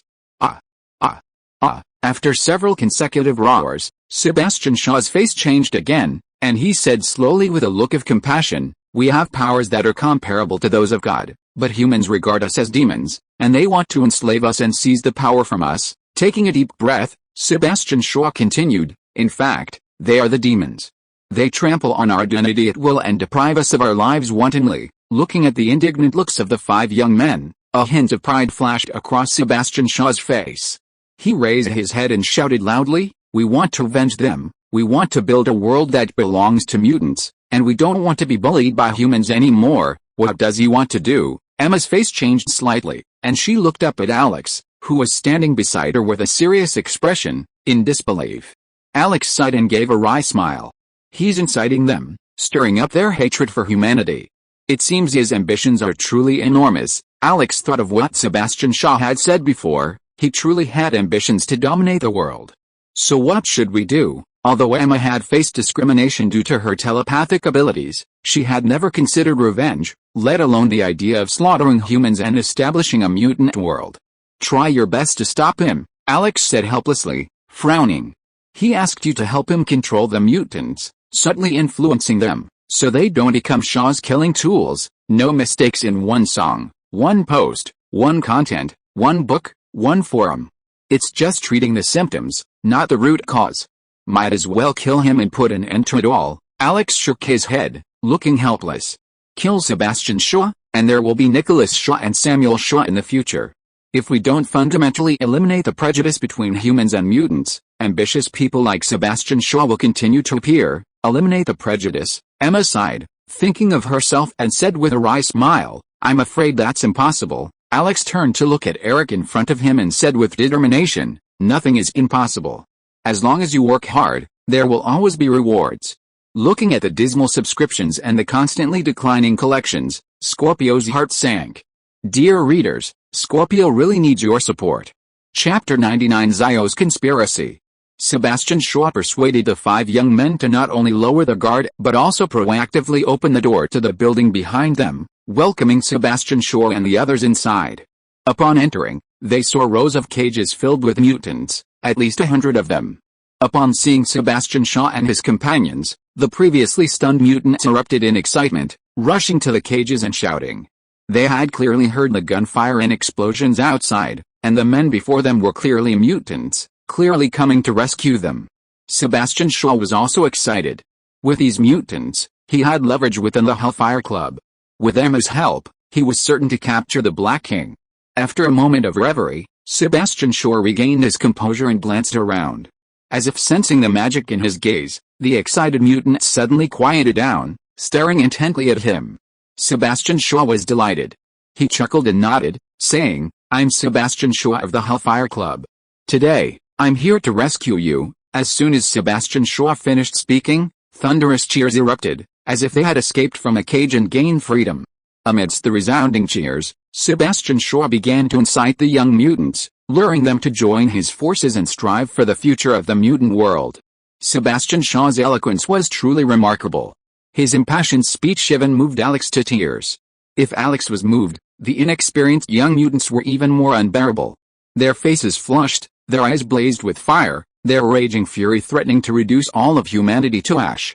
His incitement is too strong. Looking at these people, there's no need for me to control them. Emma frowned, observing the excited young people before her. Alex remained silent, only smiling wryly and nodding. There were so many mutants that the Red Devil made over a dozen trips back and forth before finally bringing everyone from the Soviet Union back to Las Vegas. However, they didn't find them at that bar, but in the desert outside Las Vegas, in a vast expanse built beneath a massive sandstone formation. Beneath the sandstone stood a row of simple, one-story stone houses. "This is just our temporary base," Sebastian Shaw said, seeming to understand the simple conditions. "You'll be trained here, sharpening your abilities so you can defend yourself." Emma curled her lips, her eyebrows raised in disdain. "That sounds nice, but it's just about training them as soldiers and commanding them. That being said, it will also be of considerable benefit to the mutants.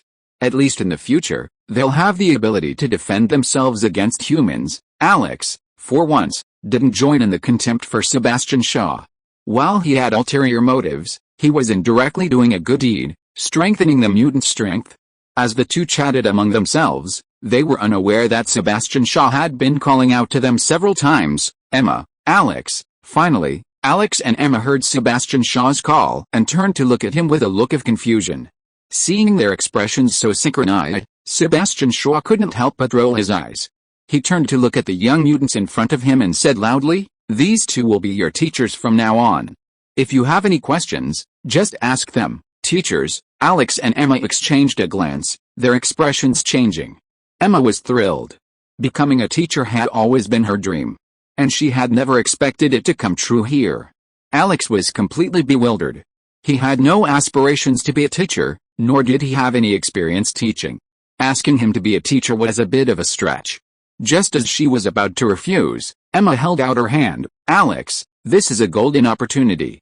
Let's start overcoming prejudices with him." Alex's heart stirred at the words. Looking at the young mutants, still immersed in Sebastian Shaw's incitement, he suddenly smiled, nodded, and said, "Okay, let's start with him." After letting Riptide and the others take the young mutants to choose a place to stay, Sebastian Shaw led Alex and Emma to a corner, his expression grave. "Emma, remember our agreement." As soon as they stopped, Sebastian Shaw warned Emma directly, "I need their absolute loyalty. They'll do whatever I tell them to do." Hearing Sebastian Shaw's words, Emma's heart skipped a beat. She finally realized that Sebastian Shaw was waiting to use her. And that was an outrageous request. They weren't robots, ready to do whatever she was told. Emma's thoughts were clearly visible on her face, a deliberate gesture. Some things were hard to say out loud, it was better to understand them. Sebastian Shaw naturally noticed, his brow furrowed as he demanded sternly, "No matter what, we must control them." Emma's face darkened. Just as she was about to explode, she heard Sebastian Shaw utter a few names. "Winston Frost, Adriana, Christine, you." Emma turned to look at Sebastian Shaw, her face grim and filled with anger. Unrelated sentence fragment, no mistake, one post, one content, 1-6, one book, one forum, one look, be obedient, or they will all die. Sebastian Zio snorted coldly, turned around and walked away, saying slowly as he walked, "Don't try to resist. As long as you do anything out of line, they will die. Don't even try to search our memories to find them. I don't even know where they are." Alex was listening in a daze, and didn't understand the meaning of the name Sebastian Zio said, which made Emma so excited. "Emma, what happened? He captured my family and threatened me." "What?" Alex didn't expect Sebastian Zio to be so despicable. He growled and lowered his voice, "Then let's catch him now and rescue your family." Emma looked at the nervous Alex, smiled faintly, and said strangely, "I have no connection with them for a long time. Zio wanted to threaten me with them, but he was wrong. Whether they were killed or buried, it has nothing to do with me." Alex was stunned, looking at Emma in surprise. "Then, you were pretending just now, were you lying to him?" "Of course." Emma shrugged and smiled easily. "Let him think he has me under control, and then he'll be in trouble." Chapter 100 Lessons. When the next day's class began, Emma was disappointed. "This is not what I wanted at all." Alex stood beside Emma, looking at the scene before him. He was disappointed and even more angry. Sebastian Shaw really was training these mutants like killing machines. He actually had the Red Devil train them in killing techniques right from the start, and even used a living person as a teaching material. The human body is very fragile and has many fatal weaknesses. The Red Devil clutched a dagger in his hand, and the tip of the dagger, flashing with a cold light, gently swept across the heart, carotid artery and other parts of the living teaching material. These are the fatal points. If you stab them, they will immediately lose their fighting ability. They will die soon, some even on the spot. As he spoke, the Red Devil suddenly disappeared, and the dagger unexpectedly slashed across the neck of the living teaching material. A line of blood immediately appeared, and in an instant, a stream of blood spurted out from the wound with a hissing sound, frightening the nearby mutants so much that they stumbled back several steps. Kill, be quick, accurate, and ruthless. A single strike, Alex finally lost control. He took a few quick steps and landed in front of the Red Devil, shouting angrily, "Why kill? Killing people to save mutants in a Soviet base, killing those villains and scum, was acceptable to Alex. But the Red Devil's unprovoked killing of a human was too much for Alex." The Red Devil smirked at the young mutants, then turned to Alex and said grimly, "Now, let Alex and I show you what real combat is like." As soon as he finished speaking, the Red Devil vanished, leaving only an angry Alex. "Since you want to fight, I won't hold back." Ever since meeting Sebastian Shaw and joining the Hellfire Club, Alex had never shown any abilities, which had led some to underestimate him. Today, Alex was going to show everyone what he was capable of. Alex didn't move, holding no weapons. He stood there casually, seemingly waiting for the Red Devil to strike. The Red Devil hid in the shadows, uncertain and bewildered. Alex's confidence worried him, and he circled him repeatedly, trying to find a flaw. However, after a long time, he hesitated to strike. In this duel, Alex didn't intend to reveal any abilities besides his diamond body. His copy telepathy was useless, otherwise Alex would have spotted the Red Devil long ago. "Red Devil, I've been standing here waiting for over half an hour. Are you planning to hide like this forever?" Provocation, a simple tactic, can often be extremely effective. Clearly not one to take offense, the Red Devil roared, leaping from the alternate dimension to appear at Alex's side. His dagger slashed in a seductive arc, piercing Alex's eyes. As expected of a mutant with over 1,000 years of experience, the Red Devil cleverly avoided Alex's body. Even if Alex possessed abilities like Ironhide, his eyes wouldn't be shielded from the dagger's attack. After a flurry of metal clashes, the Red Devil was surprised to find his dagger blocked by Alex's falling eyelids. "Red Devil, that's not a good enough attack," Alex scoffed, glancing at the stunned Red Devil. With a lightning-fast move, he grabbed the Red Devil's shoulder with both hands, clasping his fingers tightly around his collarbone. "Classmates, there are good and bad sides to everything, and even among mutants there are bad ones. If you encounter one of these bad guys who can teleport, you must first grab their body and lock their bones. That way, even if they teleport, they can't escape you." As if to demonstrate, the Red Devil teleported several times, but without exception, he couldn't escape Alex. The Red Devil glared at Alex with dismay, then kicked out with his right foot, ready to strike back. Alex, unfazed, turned to look at the dazed young mutant and continued, "Aside from some special circumstances, humans and mutants share similar weaknesses. Just like Red Devil said before, the heart and arteries are vulnerable points." Seeing Alex's eyes sweep over his heart, that indifferent look made Red Devil's heart tremble for no apparent reason. He felt the threat of death, a feeling he had never felt before, even when he was surrounded by angels. Red Devil was timid and tried to escape, but Alex's scapula locked him, making him unable to break free. After struggling for a while, he couldn't help but whisper, "This is just a casual sparring match. Please have mercy, Alex." Alex snorted softly and released Red Devil's scapula with his right hand. Red Devil was overjoyed at this and was about to express his gratitude when he heard Alex's words. "Deal with anyone, human or mutant, as long as they still have a heart." Alex suddenly clenched his right fist and struck the Red Devil in the heart with thunderous force. One punch can instantly defeat the enemy. As he spoke, Alex released his left hand, and the Red Devil seemed to lose all strength and fell to the ground. Ignoring the horrified expressions of the young mutants, Alex clapped his hands and explained, "The heart is the foundation of human beings. A severe blow to the heart will cause it to stop beating. Once the heart stops, the whole body loses strength." Alex pointed at the fallen Red Devil and continued with a slight smile, "Just like the Red Devil did." Faint. Everyone breathed a sigh of relief at this. They were really worried that Alex would kill the Red Devil. But you need to control the force precisely. Too little, too light, and it's useless. Alex extended his right fist and delivered several punches, creating a series of crackling sounds. Too much, too heavy, and the heart might explode. Of course, there's another possibility. Just a little bit more force. Alex chuckled again, raising a finger to indicate, even just a little bit, the heart might stop for too long, causing oxygen deprivation to the brain, leading to vegetative state, idiocy, or even death. Ah! Exclamations rang out, and everyone's gaze unconsciously turned to the Red Devil, still lying on the ground. Classmates, be extremely careful with this move, Alex warned the young mutants earnestly, especially not to use it on your own people. A sweet-looking girl trembled and pointed at the still-lying Red Devil.